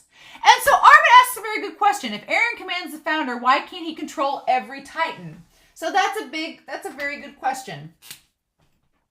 we're gonna bring all this up. Why does Eren not control the pure Titans? And you could argue that Eren doesn't want to control the pure Titans because they were once humans that he knew, and that would take away their freedom. But he's commanding a whole troop of colossal Titans that were essentially people too, right? So same old, right? So yeah, why doesn't he control the Titans? Is it because of Zeke? Where is Zeke? We don't know where Zeke is. And John's like, well, they're eating our guys, so let's worry about that later. Let's help. And then Mikas is like, what about the kid? What do we do? And he's like, well, he probably just inherited the Jaw Titan. We can't just leave him here. So what we should do is feed him to a Titan and we could save someone. So it's Serum Bowl 2.0. And I like how Mikas's eyes narrow. She's like, because she knows Falco. She knows this kid a little bit. And so she's like, I don't like that idea. I don't like the idea of just sacrificing. And Jean had in mind Pixis. And then Connie's like, no, we're going to feed him to my mom in Rigako. And Armin's like, no. No, Armin does not think this is a good idea. He's like, Connie, Jean, according to Zeke, that kid's a warrior candidate and he's like their little brother. So Armin tries to be a little manipulative here. Armin tries to be a bit manipulative. And it's on two fronts, right? It's on multiple fronts. Armin tries to argue Armin is trying to play 3D chess here, and Connie just throws the board. Connie just takes the board and goes, nope, and throws it out. But Armin's trying to play 3D chess over here, because at first he phrases it like, okay, this kid's a warrior candidate. He's like their little brother, right? Well, he's Colt's little brother, but Colt's gone. So he's saying that Falco is connected to the warriors. There's multiple things happening in this conversation that are fascinating, right? So Armin is trying to establish in the nicest way possible that Falco could be a benefit as a shifter. Armin is trying to be as delicate as possible because Armin knows where Connie's coming from. He knows. He tells Gabby and them later. He knows exactly what the situation is and why Connie feels this. But Armin is trying to say, okay, look, I can't tell Connie that his mom will not be the type of person that we need in this situation to help us if we need someone to help defend Parity against the volunteers, against Zeke, against the other Titans, against whatever. Connie's mom's just not suited for that. Connie is thinking emotionally just of his mom for personal reasons and is not thinking of the big picture and what happens 5 minutes beyond when she eats Falco and becomes a Titan shifter. Connie's not thinking about that. He's just thinking his mom is in pain and she needs to be saved. That's all Connie's thinking about. And you can't blame Connie for thinking that because it's his mother. It's someone he cares deeply about. You can't blame him. But Armin's like, hey, in the long run, Falco being the Titan shifter and being a warrior candidate that has been trained to fight would be a much more beneficial person to help us out than Connie's mom. So Armin's thinking that, but he can't just say it. So he tries to frame it around the idea of, hey, he's a warrior candidate. Zeke and Reiner and all them, he's like their little brother. So if we kill someone close to Reiner and the cart Titan, it'll only cause more conflict. So he's also saying that we don't need more conflict with the warriors. That is telling me right now that Armin is considering the possibility of working with the warriors to stop Eren. That right there, the moment he was like, we don't need to cause more conflict, I was like, no, you're right. We don't need to cause more conflict. But I'm like, Reiner and them, they're all stuck on the island with you. Here's the thing. Reiner and I think Peak and them, and I could be totally wrong, I don't think that they will fight Armin and them. They might be like, let's just have a civil war here while Eren's off fighting the rest of the world. But I think Armin, in the back of his mind, is thinking, what Eren's doing is wrong. Yeah, the euthanization plan was wrong too, but this is just as wrong. It's genocide in both situations, right? And Armin's like, I'm just not here for it. I think that Armin is going to try to be the one to unite everybody together. And maybe that's what Eren was saying back in Midnight Sun. Maybe he was like, Armin's going to be, not me, not Erwin. Armin's going to be the one to save humanity by uniting everybody against me. maybe that's it. And Armin's like, because, yeah, Armin's thinking we need to keep Falco. He's a bargaining chip. He could help us to tie with Reiner and the cart titan. He doesn't say Zeke here. He says if we kill someone close to Reiner and the cart to peak. Doesn't mention Zeke at all because Zeke's the sore spot in all this. And plus, I don't think any of them wanted to work with Zeke. They were who they were against to begin with. But yeah, I think Armin is wanting to get the Warriors involved in teaming up with them to stop Eren. I think that's where this is going. But Armin hasn't found the right way to articulate it. And him and Jean, I've always loved him and Jean's back and forth because Jean is thinking from this one rational perspective and Armin's thinking from this other rational perspective. And they're both like tying their ideas together. And I love it. So I feel like they're just having this back and forth dialogue and this debate. And it's a great representation of what Armin wants to do on a mass scale. Armin wants to bring people to the table and have conversations like this and debate things and talk it all out. But, so yeah, that's why he doesn't want to sacrifice Falco. But Connie's not hearing it. Again, Connie's just taking the chessboard and going, nope, not having it. He says there's no point in continuing the bloodshed once Marley has fallen. That's the thing, too. He's like, once Marley's fallen, he's like, what's the point? Why would we fight with Reiner? And that's the thing, too. Yeah, once Marley is taken care of, why are we going to fight against Reiner and Peek and them?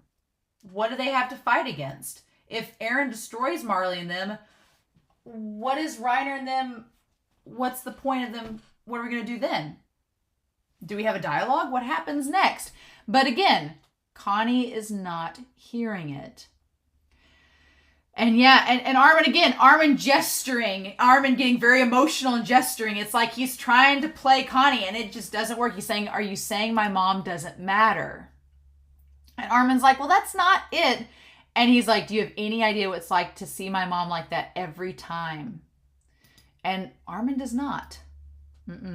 You're only here because you ate Bertolt. And that's very true. Yeah, Armin is only there. And Armin's like, I didn't get to choose that. Wasn't my choice. That was Eren and Mikasa and Levi. And yeah, he's like, so don't stop me from bringing my mom back. And then that's when that Titan. And so yeah, Connie, it makes total sense. But I'm like, honey, I get why you're wanting to do it, but okay. Connie's and Connie's not wrong. Armin really doesn't understand him. And then Connie's like, I'm going to take him and go. Yoink. I got my boy. I'm eating out. So yeah. And then John is like, not now. He's like, let Connie go.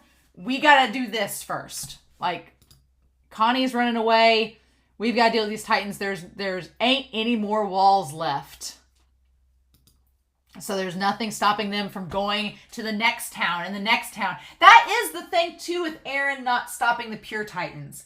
Like, they would be a threat to the rest of Parody. So, I don't know if Eren can't stop the pure Titans because they're controlled by Zeke. But he has the power of the Founder, so you would think that he would be able to do that. Or if Eren's just not concerned. If, again, here's the thing with the Attack Titan. He only looks forward. He doesn't look back. So he's not looking back to see these pure Titans. He's only like laser tunnel vision focused on moving forward. Forward march. Right? So he's not looking back and seeing all the damage he's left behind. He doesn't see it. It's like it's tunnel vision. Hindsight. He can't see the damage that is being left in his wake doing this. And it's tragic. Because it's a lot. But God. And then Yelena. Seeing Yelena in despair like this is really hard. Because Anyan's like, get back, Yelena. And she's like, Zeke made these Titans. Why isn't he controlling him? Because she's basically thinking, is Zeke dead? Because if he's not controlling them, what's the deal? You know, where is he? Isayama with your mystery. And then Surma! Old Surma and the Aegris. It's like, wow, what karma. You all gave all of these guys wine. What did you think was going to happen? Right? We're doomed. What'd you think was going to happen? That's probably the most frustrating part about this episode is watching Surma be like, oh, we're doomed. What are we going to do? I'm like, did you not think this through? Did you not think there was a possibility that if something went awry, that these pure Titans would be, left to their own devices? I'm sure they didn't. They thought that Zeke would control them and that would be that and done and done. But It's like, what'd you expect? And then poor Kaya. And they're like, use the narrow alleys. Niccolo trying. And it's Nile! Damn it, it's Nile. It's Nile as the Titan. And she knocks herself out, runs up in the basement.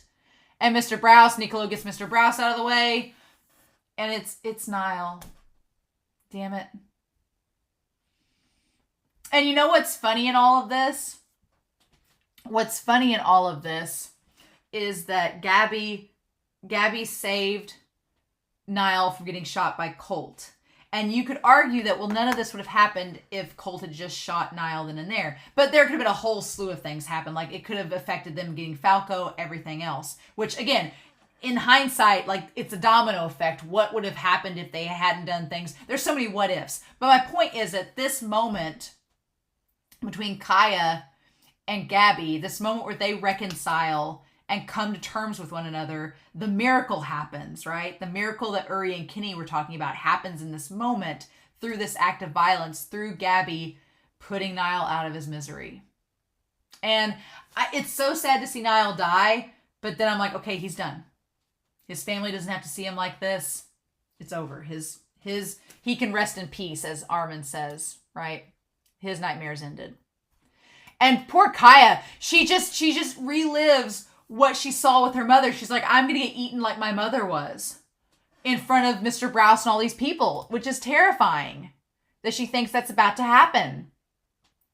And then as Niall's about to eat her, that's when she says, save me, big sis. And Niccolo holding Mr. Browse back. And that's when Gabby fires off the rifle from the side. And they didn't know she was there. They were just saving Mr. Browse from getting eaten. They didn't know she was there. And Gabby's like, damn it. Oh, and she loads it again and saves Kaya. And she's like, Kaya, get up. And then aims it at the back of his head and shoots his head off. Girl's good with the headshots. Gabby can do a headshot. And God, that scene. Girl is like decapitating people left and right. And when Kaya looks up and sees, and it just dawned on me at that moment that Gabby's clothing is similar to what Sasha wore in a little bit. It's the dress the same way, and her hair's pulled up just like Sasha's. And in that moment, Kaya seeing Sasha and saying, big sis. And her looking back. It's such a good scene. God. R.I.P. for real, Niall. So, information available for public disclosure. The Anti-Titan Rifle, a large caliber single-shot rifle developed for use against Titans. Debuting in the surprise attack of Parody Island, it's powerful enough to bring down a Titan with a hit to its nape, but the rifle's utility is questionable. Its size, weight, and significant recoil make it a liability to the shooter. So yeah, she could have hurt herself. She could have hurt herself with the Titan rifle, but she chose to use it to save Kaya, who notably, back in episode 18, said that she wished that Gabby was dead. So Gabby went out of her way to save a girl that wished she was dead because it was the right thing to do. And that's such a tie to all of this, right? On a massive scale, you can argue that on a massive scale, it is it's much more complicated. But getting it down to its most simplest narrative terms, you have Gabby and Eren, and Gabby, she is faced with the knowledge that someone wants to kill her, wants her dead, thinks she's a devil spawn, thinks she's no good, and that she's a result of all of her sins. And then you have Eren, who has the knowledge that the rest of the world wants Parody dead and all of its people dead because they believe they're devils and should pay for their sins. And in this moment, you have Eren taking action to say, fine, we'll kill you all first before you kill the rest of us. And then you have Gabby, who sacrifices her own well-being to save the person that wanted to kill her, to show that compassion. And it's a contrast. It is fundamentally a contrast of character. And you can argue that it's much more complicated on one end of the spectrum than the other. I get it. But Isayama, the mangaka himself, is narratively making this contrast for us, the audience, to see that Eren and Gabby are not the same.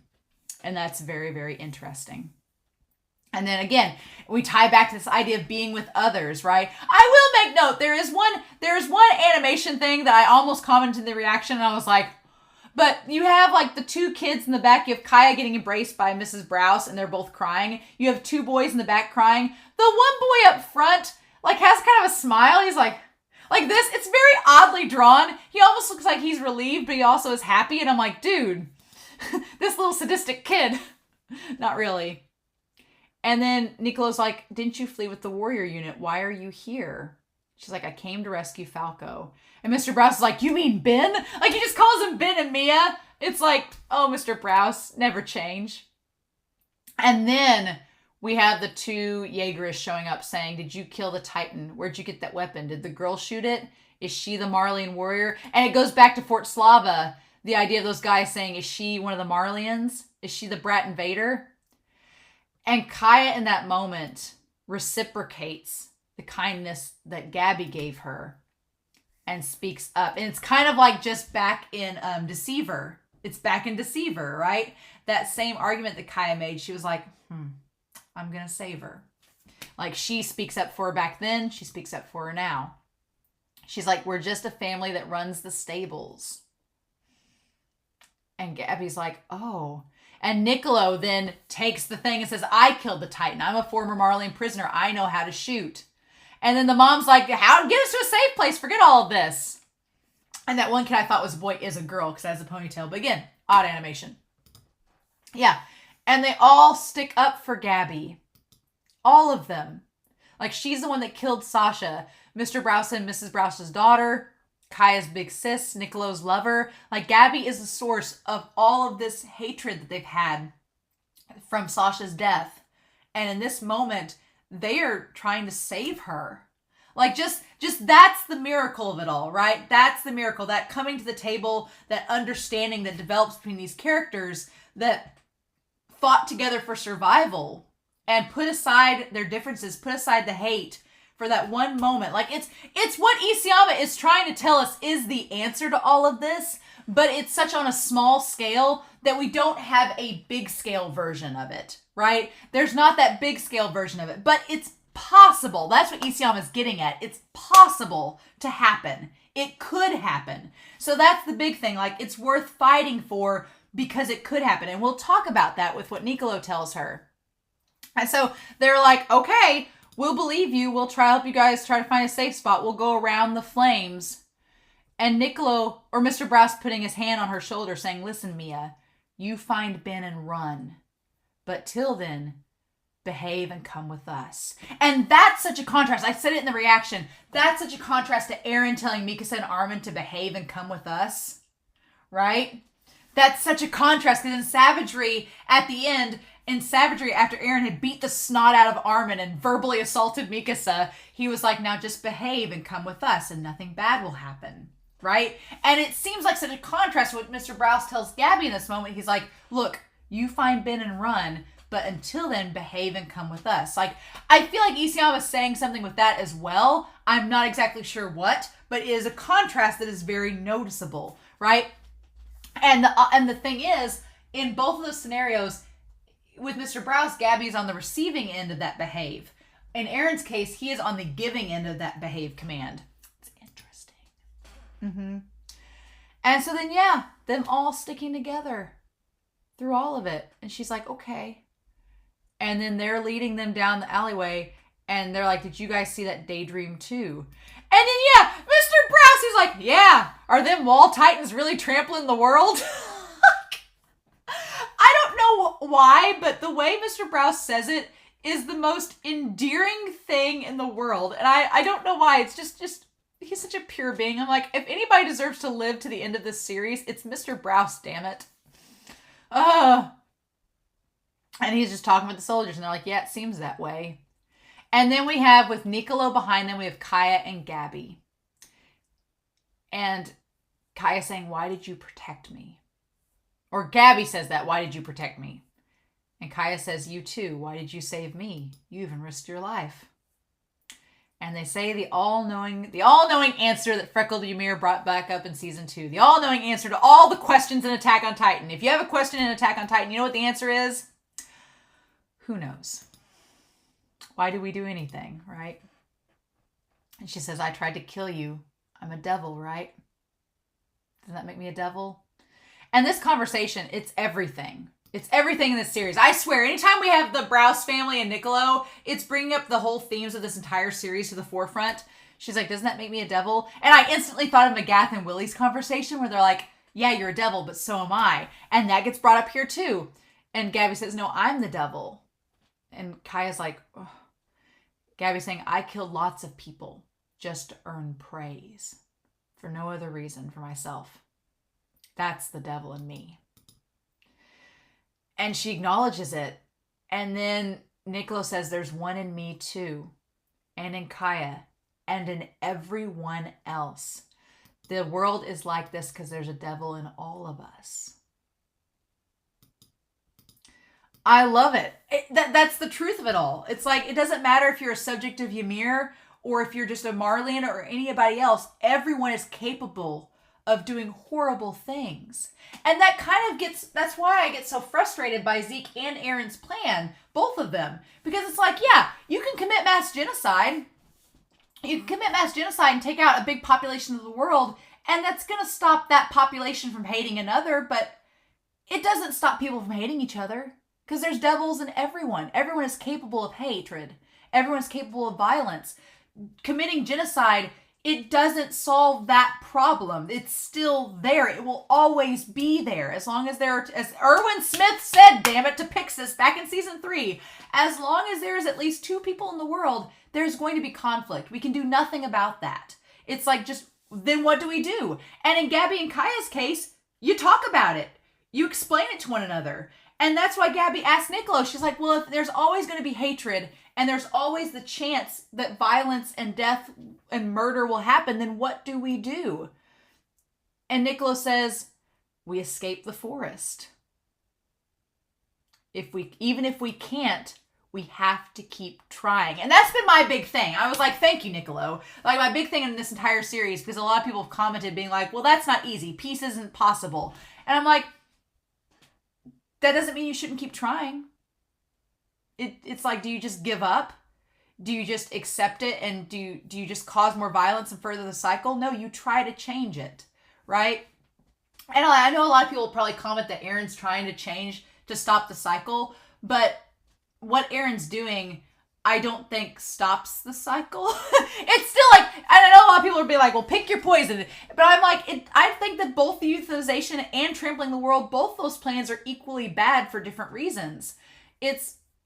Niccolo gets to the point of it all. It's like, even if we got to try to get out of the forest, and if we can't get out of the forest, we have to just try.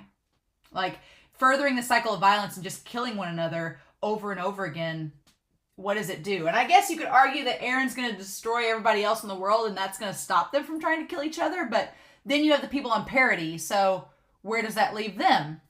Where do we go to from there? So it's complicated, but I feel like the message that Niccolo gets here is the center of this entire series. It's that we just keep trying and just keep moving forward. Right? And so that's what Eren's doing. So I can't fault him for it, right? It's just, God, Attack on Titan. Attack on Titan, what do you do? What do you do? And then as we do that, we have Surma about to... I was honestly getting ready to get my book and write Surma's name down. I was getting ready to reach for it and be like, well, Surma's dead. What a funny thing. But you know what's funny? It's funny how these narrative thread lines all wrap around. Who saved Surma?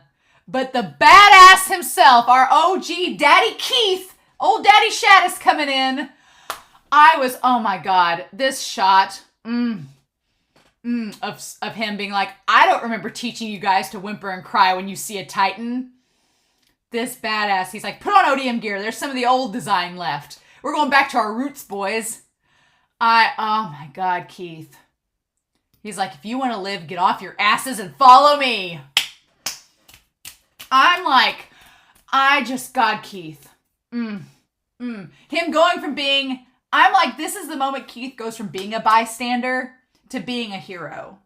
Keith is the hero that parody needs. Like, this man, this absolute man. If he becomes the commander after all of this, if Jean and Keith become the commanders, because Jean is setting himself up to be a leader.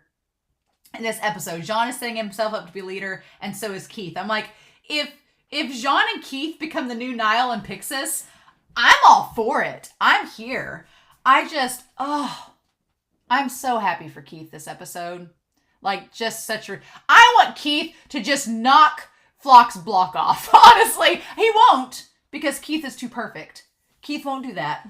Keith will show up and be like, well, this crusty old man's still alive, and you got a Burger King bandage crown over your head. I'll look at the Flock. But I almost feel like these guys that beat Keith to a pulp, like, what a... Again, and this is tying back to the whole thing with Kaya and Gabby. If Keith was petty, he could have just let Surma die. He could have let all those guys die, but that's not how Keith is. No. He was like, you guys beat the shit out of me, but you know what? At the end of the day, I still care about y'all, damn it. And if you want to live, if we want to save the rest of Parody, then you're going to get off your ass and do something. My man Keith, I love you like Commander Shadis. And then we cut to Elena. This shot too!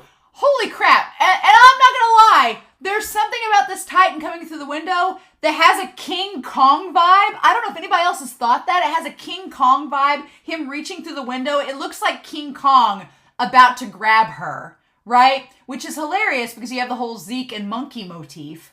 And so, and this shot, God. And Mikasa is the one that saves her.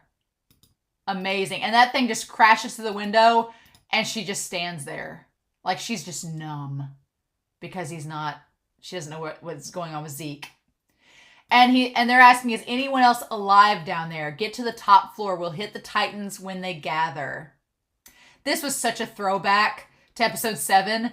They're like, bring all the Thunder Spears we've got. We'll handle them somehow. This was such a throwback to Marco and Jean and the turrets. And back then in episode 7, episode 6 and 7, I think it might have been episode 6, when they were down in the cellar and Trost, and Marco was like, you'll be a leader one day, Jean, because you know how you know what it feels like to feel helpless, and you want to help people and overcome that, and you know how that feels, and so you can overcome it, and you'll be a leader one day. And it's like, Marco, I feel like Marco's so proud right now of Jean. I feel like Marco from beyond the grave is so proud of him, because Jean became a leader. Our king! We'll handle him somehow. Our king, damn it! Don't let the Titans wander off. We can't let them get to the rest. If you care about your former comrades, let's lay them to rest.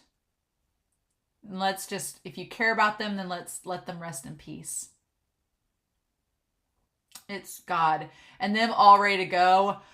Jean, our dude. And those three together. And that one moment where Jean closes his eyes and grimaces, he's like, I gotta do this. He's like, together, everyone. God, it almost makes me want to cry because Jean has come so far from season 1. Again, talking about characters that have gone from A to B while still being in character. Like Jean has started out from being this bratty coward that just wanted to work his way up to the top for security, to being in the thick of it, leading his people to protect and save the others and put their fellow comrades to rest. Kind of like what Levi did, like doing what needed to be done. Jean, it makes me want to cry. I get so emotional thinking about how far he's come. And like, don't peek, like Isayama, don't kill him off, please. I'm like, you've waited all this time to make Jean such a character. I'm like, Isayama, if you kill him off, ugh. He's like, together, everyone. And then they all go down with the Thunder Spears and they fire them all on them. And just to stop them. Oh my gosh. And there it is. And they all start going down one by one. It's just like a cascade. And then Surma and all of them leading away. And Luis is there. So Luis is there. Like Keith and them are leading him away. Don't worry about fighting. Lead him to the fort. And they're all chasing him just so they'll run into the walls. And it's like season 1 all over again. We get all the beautiful shots of them in the ODM gear. And then like going up. And it shows like even Surma's a little afraid it's not going to work. But then leading them all to the castle where they can surround them and get them with the Thunder Spears. And then that's when they both notice. Oh. And if you pause it and you look, Armin's like his Armin looks like he's about to cry, and Jean's just like that is the one thing. Jean is one of those characters that Jean doesn't outwardly cry. He like keeps it, he holds it in, like except when he had the damn bones, Marco's bones, like he held it in all that time. And Jean just like, I feel like Jean embodies, even though we've talked about how Armin and Hange embody like the spirit of Erwin, I think Jean embodies it too. And it kind of goes back to in season 2 when Jean was with Erwin for that little brief period of time. I feel like that Hange embodies Erwin in a lot of ways, and Armin embodies him through strategy in a lot of ways. But Jean, the spirit of that leadership, I feel like Hange's heart is connected to Erwin, that unstoppable force of just moving forward towards a purpose. I feel like Hange embodies that. The strategies that Erwin came up with, I feel like Armin embodies that because Armin's just as smart as Erwin. But that leadership, that ability to command people and have that like Sasagio, devote your hearts to the cause and everything, that's Jean. Like it is. It's Jean. And they look down and see Pixis. And he just looks like he's in pain. He just looks so sad. Reaching for them. And it's like, what do we do? And in that moment, and him talking to them all back from the previous season, and Armin again looks like he's gonna cry, and they all like have the little wobbly eyes. And it's Jean with his massive pecs, our king with his glow up. He's like, let's go. And Mikasa just like, ugh. Like just, they're like, And they go, and it's Armin that takes him out. Armin says, Commander, a big reason we made it this far is you. And that's he takes him out, and he says, rest in peace. May you rest in peace. I am a little bit sad because I really thought that a woman would take Pixis out in the end. But then Armin's dressed up as a woman before, so, you know. But, God, and they take them all out. And Keith. God, that slide with Keith! Keith Shaddis, I'm so proud of him in this episode. So proud of him and Jean. Just coming up and being badasses through all of this. And then Louise about to get taken out by that Titan, and Mikasa being the one that saves him. And even Mikasa, that shot of Mikasa just with the pose, looking like, just, everybody's looking fierce in this. Mappa, why you draw them so good? And them all taking them out, like the mercy kills for all of them. And it's just that castle up there towards the end. And them all going down one by one. And then just seeing the skull and everything on fire. And yeah. So then we see the wall titans all marching through. We see the sun setting and it fading through the window of the tower. And they're still all marching away from Shiganshina, and the fires have settled down. And they're still marching. That's how many there are. There are millions of them. They're still marching. Saying Marley's army was basically wiped out, and there's no more pure titans. And I love this shot of Jean, like almost in meditation, kind of like Yelena. And Yelena's in the chairs. But Jean with Anya and Kapan. Saying there's no more Marley army, there's no more pure titans. So basically, the only ones left on the island in Shiganshina that we know of, the only ones in Shiganshina left are the volunteers and the scouts. They're the only ones left. And we can assume that the people of inside Rose and Cena are still safe. But yeah. And Anya says, I see. So here's the thing. Anya's like, tell us about your daydream. What did you see? What is Eren trying to do? Like there's any other ulterior motive, right? That there's any other plan. And Jean's like, you're looking at it. And Anya's saying, yeah, I see. And he's like, damn it. Yeah, right? is my homeland doomed as well? And that's the thing. Jean grimacing there. Because Jean said earlier, Jean saying that, you know, is there nothing they can do? Is this just karma? Is this what they get? And in this moment, again, it's like Gabi and Kaya.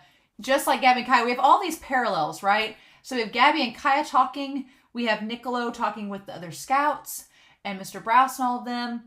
And we also get, in this moment, Anyan and Jean talking and them having this conversation and Jean realizing that, you know, is it just karma? Anyan's people didn't do anything. Not to parody, not yet. And Anyan's just like, is my people all going to die too? And it feels like John's like, damn it. Why does it have to be this way? Right? Ooh, this episode, it's heavy. And then who shows up but our Burger King? Him and chicken fries survived. Old Surma McShake, Luis chicken fries, and our Burger King. And I have to say, I'm sorry, but I feel like Isayama, even though I'm sure he likes Flock as a character. Flock is a great character, by the way. But I feel like he gave him the most ridiculous bandage possible just because. Because it's just like, it's wrapped around his head, but he's got the porcupine hair poking out. And I felt like, have you ever seen Monty Python the Holy Grail? In Monty Python the Holy Grail, there's a son. He's the prince of this castle. And he's like, I'm not dead yet. I nearly died. And then he sings a song about how he lives. I feel like that is this moment where he's like, I nearly died, but then... and he's about to go into this musical and John's like, shut the frick up. He's like, I was nearly dying thanks to the wall. And then it looks like you took care of the Titans, John. Thanks. And I love that John's like, God, you lived. He's like, thanks for your concern. God, Flock, that smirk. Ugh. I can't kick the bucket just yet. Eldia's restoration is finally at hand. And we cut to Yelena. Like, her just being like, this is not the restoration that Zeke planned. But it's not gone according to plan, so what do we do with that? And then, yeah. And then Flock saying, Yelena, assemble the volunteers, you're being detained. So Flock is just treating it like Flock, do you not see all of the wall titans marching towards the world? Like what good is detaining them going to do? What are they going to do? It's just, there's just like 9 of them left. Which granted, we've seen how strong 9 titan shifters and how strong 9 cadets can be. So that could be a reason for concern. But I'm like, Flock, honey. And I love that he's pointing the gun that Yelena gave him. The gun that they gave them from Marley. It's what he's pointing back at her. And I'm like, if there are 2 dangerous characters in this series that concern me, it's Flock and Yelena. Because we've established that Flock and Yelena, they give no shits. They are willing to kill anybody to suit what they believe is their cause. And for Yelena, it was the cause of Zeke. For Flock, it's the cause of Eren. So it's amazing you have these 2 followers. Like, Flock is such an Eren follower, and Yelena is such a Zeke follower. And you have Yelena who's lamenting the fact that her god has basically fallen. She's like, what do I do? And Flock is like ascended. He's like, this is exactly what we wanted. That we're going to destroy everyone else in the world and be kings, right? And so, but I'm like, detaining the volunteers, what's the point of that now? And I like that Jean and Anyan are like, excuse me? And she's just like, whatever. I almost want crazy Yelena to come back. Because her being depressed like Reiner, like Yelena and Reiner are in like the doom and gloom club right now. And I'm really sad about it. But in that moment, again, Jean and Anyan have the exact same expression. So we have here Jean and Anyan, and they both are talking and realizing that they're both they're both just people. At the end of the day, they're struggling through the same thing. And here's the thing, Flock, for all extents and purposes, Flock is an extension of Eren and his will, basically. I mean, Flock went along with Eren's plan. Now, he thought Eren and Zeke had the same plan, and I don't know if you knew about the euthanization part of it, but Flock is basically enacting what he believes is Eren's will. And Eren does not give two shits about Flock, for the record. I don't think Eren cares at all about Flock. Flock is the least on his radar. He is a gnat over here in the corner. Eren does not care. Flock cares a lot about Eren's plan and about what Eren is doing. So here's the thing. If Jean and Anyan and Yelena stand up against Flock in the next episode, then that's essentially a representation of Jean standing up against Eren and saying, if we fight against Flock, then we're fighting against Eren. Is kind of how that's going to play out. Because Flock is an extension of... Flock is basically like, no, we just sit here and wait for the new Eldian Empire to start now that Eren's destroying the rest of the world. And if they fight against Flock, I feel like it's a symbolic representation of them fighting against Eren. That's going to be interesting. That is going to be fascinating to see if that goes down next episode. Because then I think that will get Jean and Anyan in the same boat with Armin. And if we somehow tie in Reiner to this, and if we tie in Annie to this, and I don't know. And then we have Peak to worry about. We don't know where Zeke is. So I think that they're all going to team up to try to stop Eren for one reason or another. Or at least to talk to Eren, to get to Eren to talk to him. It may be that Reiner and all of them start trying to take down the Wall Titans to allow Armin and co to get to Eren to talk to him.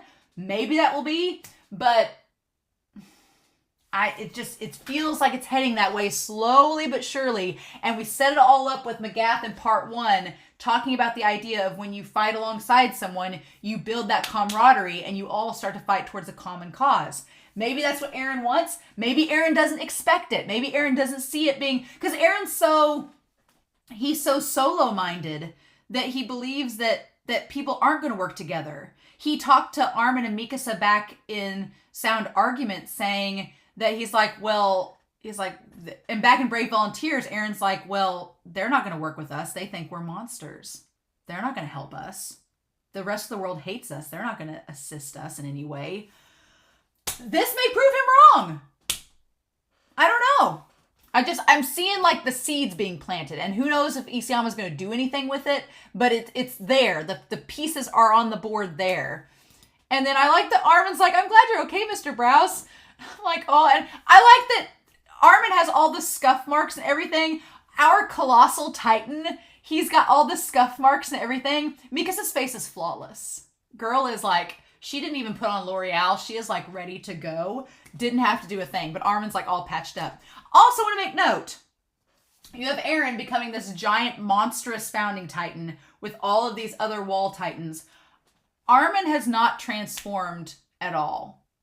And I know what you're going to say. You're going to be like, well, if he transformed, it would nuke everything and destroy the whole city. But again, just putting it out there. Armin has stayed human this entire time despite having this wealth of power, right? So, yeah, he's like, sorry to bother you for this, but I'm taking you to Gabby. And he's like, why are you here? And she's like, believe me, I don't want any more trouble. All I want is to get Falco back. And they're like, oh, that kid, well, and they're both like, shit. She's like, I promise we'll disappear for good. And then Armin's like, and then that moment when she sees their face, she's like, shit, what's happened? Where is he? And we see the lantern. And anytime there's a lantern, knowledge is being disseminated. And so we see the lantern and we see what's going down. Mm-hmm. You're kidding. He took Falco to feed to his Titan mother. Why? And I love Armin with his sleeves rolled up. He looks good like that, by the way. And then Armin says, since Connie's mother was the only one there unable to move, there she stayed for 4 years. Connie's been going back to visit her. And then, yeah, Kaya's like, 4 years. And Gabby realizes, well, shit. She's like, this is our fault. Because, yeah, 4 years ago, she's like, that's when Zeke and all of them attacked Shiganshina again. She's like, that's when they went back, when Reiner went back again. She's like, this is all our fault. She's like, Falco's going to die, and it's all our own fault that it's happening. And it goes back to what John's saying. Is there nothing we can do? Is it just karma? Right? But I don't want Falco to die. And yeah, Gabby just looks like she's in a horror. And she's like, I'm sorry. And Armin and Mika said and Gabby's being sincere. And they're like, ugh. And she says, even so, I can't give up on Falco. And Armin's like, and you know that Armin in that moment, he's seeing, it's funny because he's connected her to Eren this whole time. And so I know that in his mind, he's probably connecting what Eren's doing to this moment. He's like, well, damn it.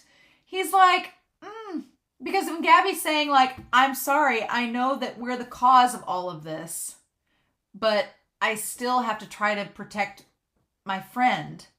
And so it kind of works in multiple directions. On one hand, you see Armin thinking, well, damn it. Eren's probably thinking, I'm sorry I have to destroy the world, but I have to protect my friends.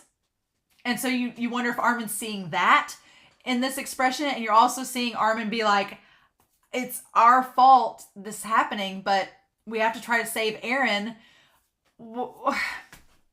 Yeah. All the parallels, right? And then Gabby saying, please, can't Eren Yeager turn Connie's mom back to normal? Can't the founder do anything? And he's like, I don't know. But if he could, I think he would have done so to the Titans that Zeke made, the soldiers Zeke made into Titans. And she's like, if you don't know, then why don't you ask him? Does everyone off the island really have to die? They shouldn't have to. These are very good questions.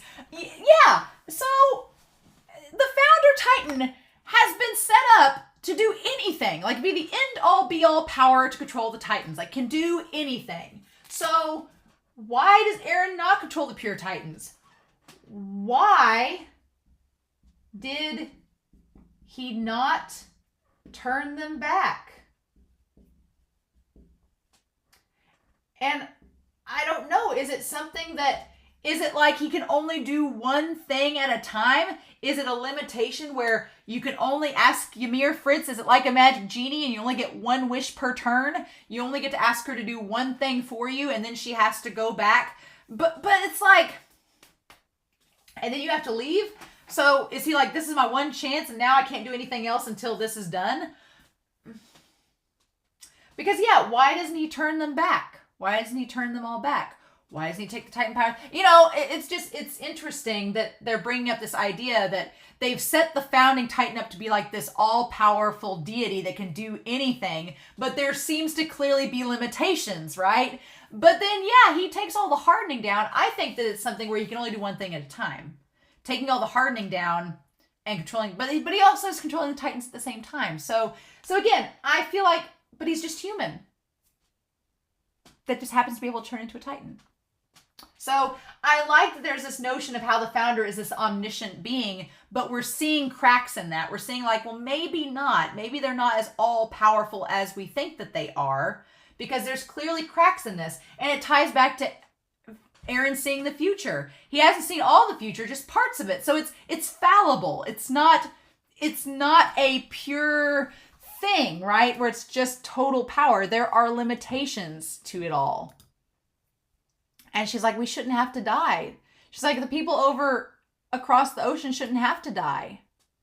Ask him why he can't just destroy all the military bases. Like, why can't he destroy the military and just leave it to where it's just civilians? Like, why can't we do that? And Kaya's just sitting there like, oh, like Gabby pleading, seeing how he stripped Reiner of his armor, I don't see why not.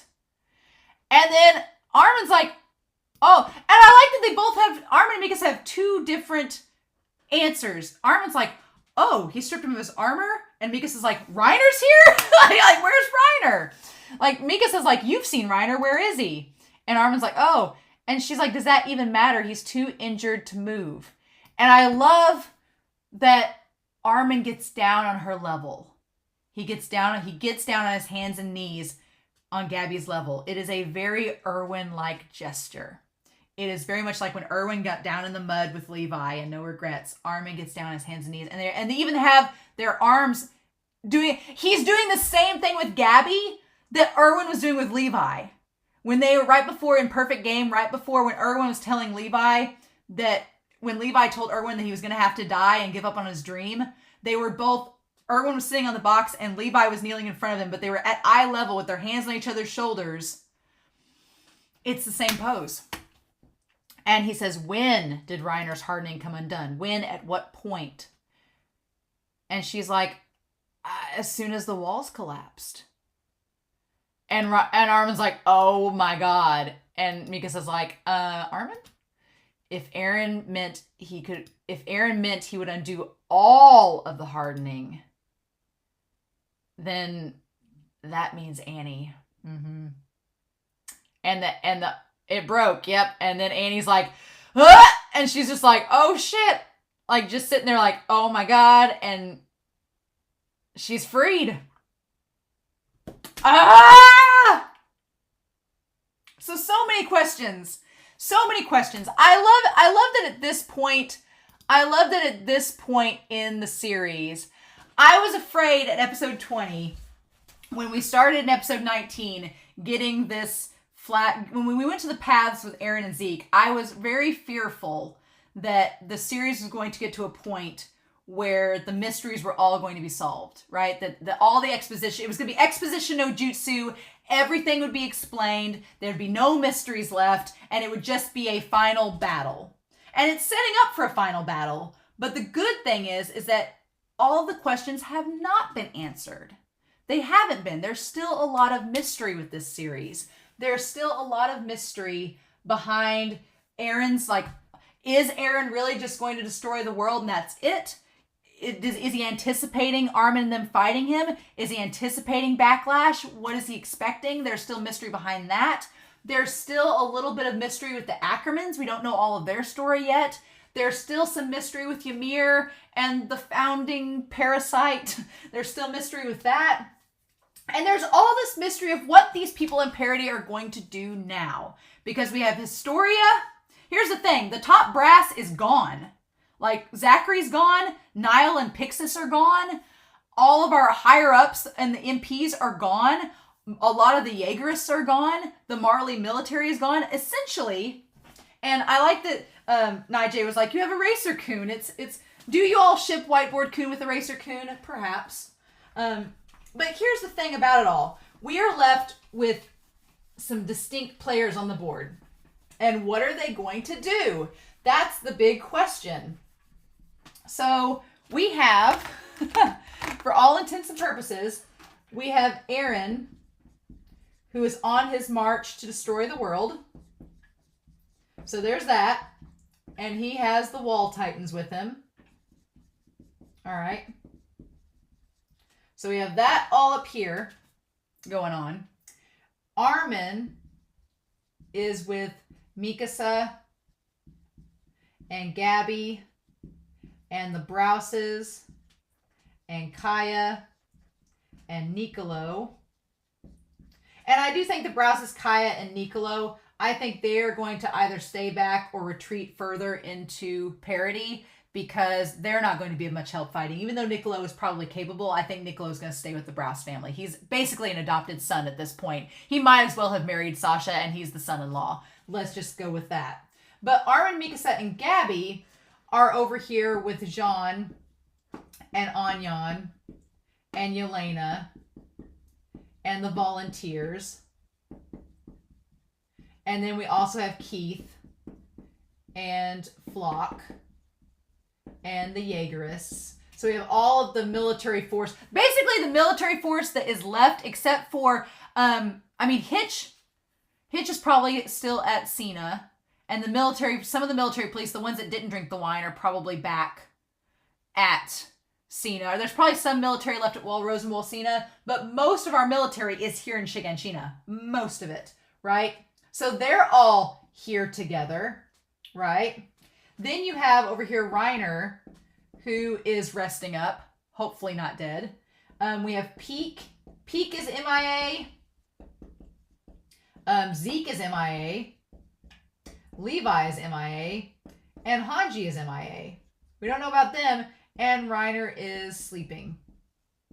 Porco would be so disappointed. Taking a nap, Reiner. Taking a nap, Braun. So yeah. And then we have Falco Over here with Connie going off to Ragako to see his mom, which is in Royal Rose. And then we have Annie. So the gang's all here.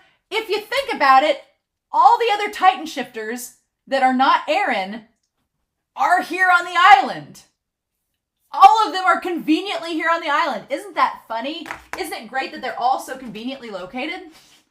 Yeah, it's like if Eren destroys the world, all of the Titan shifters remaining are there. Will Eren come back and kill them all? I don't know. Probably not. I mean, that would mean killing Armin. I don't think he's going to do that. So, but yeah, we have the armor Titans here, the Jaw Titan, Female Titan, the Cart Titan, the Beast Titan, and then you have the Founder, you have, and then the Colossal. You have the 6 Titans left here on parity, and then the Colossal, Warhammer, and Attack Titan are all in Eren. So the big question is, what is Annie going to do? Annie is a big question mark. Who is she going to join up with? Or is she going to go rogue herself? How does that work? So you've got that. Is she going to run into Connie and all them? Is that going to happen? Is she going to run into Reiner and Peak and all of them? Is she going to run into Armin and all of them? We don't know. Is Mikasa and Armin going to go get Reiner along with Gabby? I don't know. Is Gabby going to go with Armin or Mikasa to go find Falco and Connie and them and run into Annie? I don't know. I feel like Jean and them are going to resolve something with Flock. But is Yelena going to go after Zeke and leave the group? I don't know. It's just, there's so many options now on the table. And what are they going to do? I just don't think the rest of this series is going to be them sitting there on that island waiting for Eren to return home after destroying the world. I don't think that's going to happen. So the big question is, I mean, the ball is really in Reiner and Annie and Pete. The ball is in the Warriors and the Volunteers court, because it's kind of, well, it's in their court and it's in Armin and everybody else. So are they going to sit there and just try to defend parity while Eren's away? Are they going to try to go after Eren and talk to him and see if they can coax anything out of him? What are the Warriors going to do? Are they going to join up with Armin and all of them? Or are they going to try to fight Armin? It's going to suck if while Eren's destroying the world, if there's this big civil war. And I feel like if that happens, it's going to be for a little bit. I feel like maybe this whole thing is going to start out being a war between the Warriors and the remaining people of parity. But then I feel like Armin and Gabby seems like she is willing to work with Armin and Mikasa and them. She is willing to work with them to help get Falco back. And I feel like she is going to be the stepping stone to get Reiner to work with them, because Reiner cares for Gabby. And if Gabby's like, no, look, let's talk with them, figure this out, I feel like Reiner would switch sides at this point. Annie, I feel like she would switch sides if it meant saving her father. If she could convince them to go get her father, I feel like she would join up with them. They've all worked with them before for years, so, it's like switching back companies. Like, hey, I left the company to go work for somebody else, but it didn't work out, so I'm coming back. Is that cool? I've got references. I feel like the only person that is really...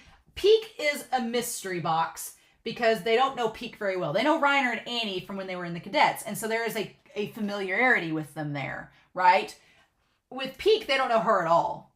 And so I feel like that could be hard to get her on board with all of them. And Peak's kind of sketchy, right? And Yelena knows not to trust Peak. So if Yelena's with all of them, she's going to be like, no, we can't trust her. No. But Gabby knows Peak. And Gabby was saved by Peak. So it's complicated. I feel like Peak and Zeke are the complications. Levi still wants to kill Zeke. So if he meets up with Zeke again, I don't know. We don't know. We know nothing about Levi. We don't know if he's alive or dead or what. No clue. So, Peak and Zeke are the mystery boxes. I could see Reiner and Annie switching sides and working with parity, whatever that objective may end up being. Even if Armin is like, just help us get to Eren so we can talk to him. And I know Reiner's going to tell Armin it's no use. I want to have a conversation between Reiner and Armin so badly. I want Reiner and Armin to have a conversation so bad. Because one, Armin's inherited Bertolt. And I want Armin to sit down between Annie and Reiner and talk to them, because what a conversation that would be. Could you imagine Armin, who has known and had personal relations with Annie and Reiner while they were in the cadets, for him to sit down and talk with both of them, and for both of them to know that he's inherited Bertolt, and for them to just talk about it, I cannot tell you how much I want that conversation to happen. And even if it's just Armin and them saying, look, help us get to Eren to talk to him about all of this before it's too late. Like, help us get to him to talk to him. You guys can kill all the wall titans that you want, whatever. Just, we know you want to help out your families back in Marley. Help us get to him and to talk to him, and we'll see what we can do. At this point, what have we got to lose, right? You know, unless we just want to sit here and wait until the world ends. I don't know. But Armin doesn't want this genocide to happen. So, what do we do? I think that Zeke at this point, I don't know if Zeke can live and this all work out. I don't know. I feel like a part of me is like, Zeke has to die before the end of this part, right? But I don't know. Will Zeke make it to the very end? I don't know. He's a big question mark too. I don't know. I'm really surprised that we lost Niall and Pixis for real in this episode, but I'm really surprised that no one else died. I'm a little worried about that. I'm worried about that because I'm really worried about that because Isayama, you know, the first start of the season, he was like, oh, nobody died. And then we lost like 6 in one episode. Death flags are out for Connie. I'm just going to say it. I've said that back in part 1. Ever since Sasha died, I was like, death flags have been out for Connie. And Connie has had this like emotional turmoil the entire last part. And the moment he took off with Falco by himself, I'm like, you are setting yourself up. Either Annie's going to kill you, not realizing what she's doing or what's going on, or something's going to happen. You're going to get eaten by a Titan or smashed by one of the wall Titans. I don't know. If he gets smashed by a wall Titan, it's on Eren. And what's that going to be like? So I don't know. But death flags are out for Connie. Something's going to happen. And I don't know what. But we established in this last episode that Porco and Connie are similar. And I want to point that out. I want to bring a note. I want to bring something up here. On Twitter, someone sent me this poster. And I guess it is the visual, the key visual for this part 2, for this season. The animation on it's kind of odd. But it's official artwork, right? It's official art.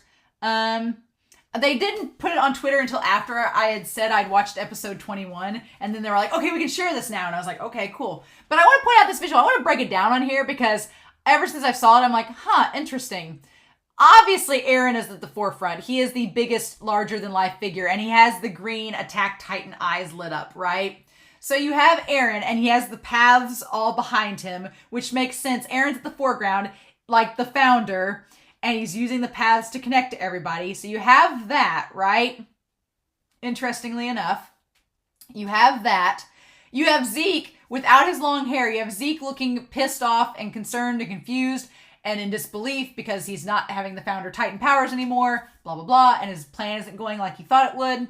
That makes sense. You have Reiner versus Eren, which is kind of like how part 2 started. You have 2 airships on fire, which are interesting.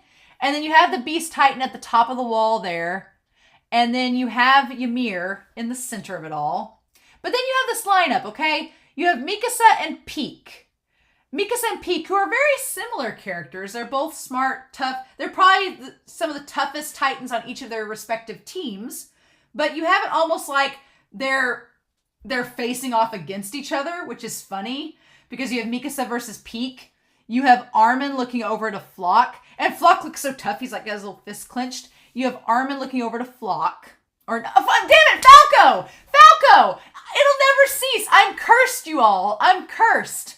I am cursed to confuse Falco and Flock for all of eternity. It is my karma. It is my divine punishment that I will constantly call Falco Flock. No, Falco. You have Falco facing off towards Armin. And Armin is like, got his arms out like, whoa, guys. He's like, looks very, like, he has almost a more standoffish pose. And Mikasa kind of does too. Peak is moving forward like she wants to reach out her hand. And then you have Falco who has his fist clenched like he's defending himself. You have Gabby with the anti-Titan rifle pointed towards Jean and Armin, but we've established in this episode that she's willing to work with them, so it's kind of a misdirect. But then what I was getting at is you have Connie and you have Porco facing one another, and Porco has that defiant, like, I'm defending, I'm gonna be badass stance, and you have Connie directly by him. So is that establishing that Connie is gonna die in a similar way as, is Connie and Porco's death both gonna be tied to Falco? I don't know. And in the back you have Colt and Hange, and Colt is barely in the back, and Colt's already dead, and you have Hange in the back, and I'm like, Hange's not dead yet, right? Right? And decidingly so, Levi is not present in this image at all. Levi's just not there. Unless Levi ends up becoming the Beast Titan. But again, I don't think that's going to happen. Right? I don't think at this point an Ackerman is going to become a Titan shifter, because they don't listen, they don't answer to the founder, right? Or how does that work? But I thought this key visual was interesting, if only because the matchups look intriguing. And then you have Reiner versus Eren there. So, it's almost like Eren's team versus Reiner's team. But we've already seen how the ties between these individuals are getting muddled, and it's very interesting. So I don't know what's happening next with all of these characters and what's going to happen, but I am fascinated, y'all. I am so excited. I can't wait. And I can watch the OP now, so yay. So this episode was great. Rule of 6 did not let me down at all, but I'm very curious to know what y'all think down below. I'm almost caught up. Episode 23 is next. I'm almost caught up to y'all. I'm so excited. I never thought I would get here, but here we are. So I'm excited, but I'm curious to know your thoughts down below. Please, no spoilers, but I hope you all have a wonderful week. I hope you enjoyed this reaction and discussion. And yeah, next week or in a couple days, we'll see what happens. But in the meantime, take care, stay safe, and I'll be back very soon with episode 23 of season 4 of Attack on Titan. Bye.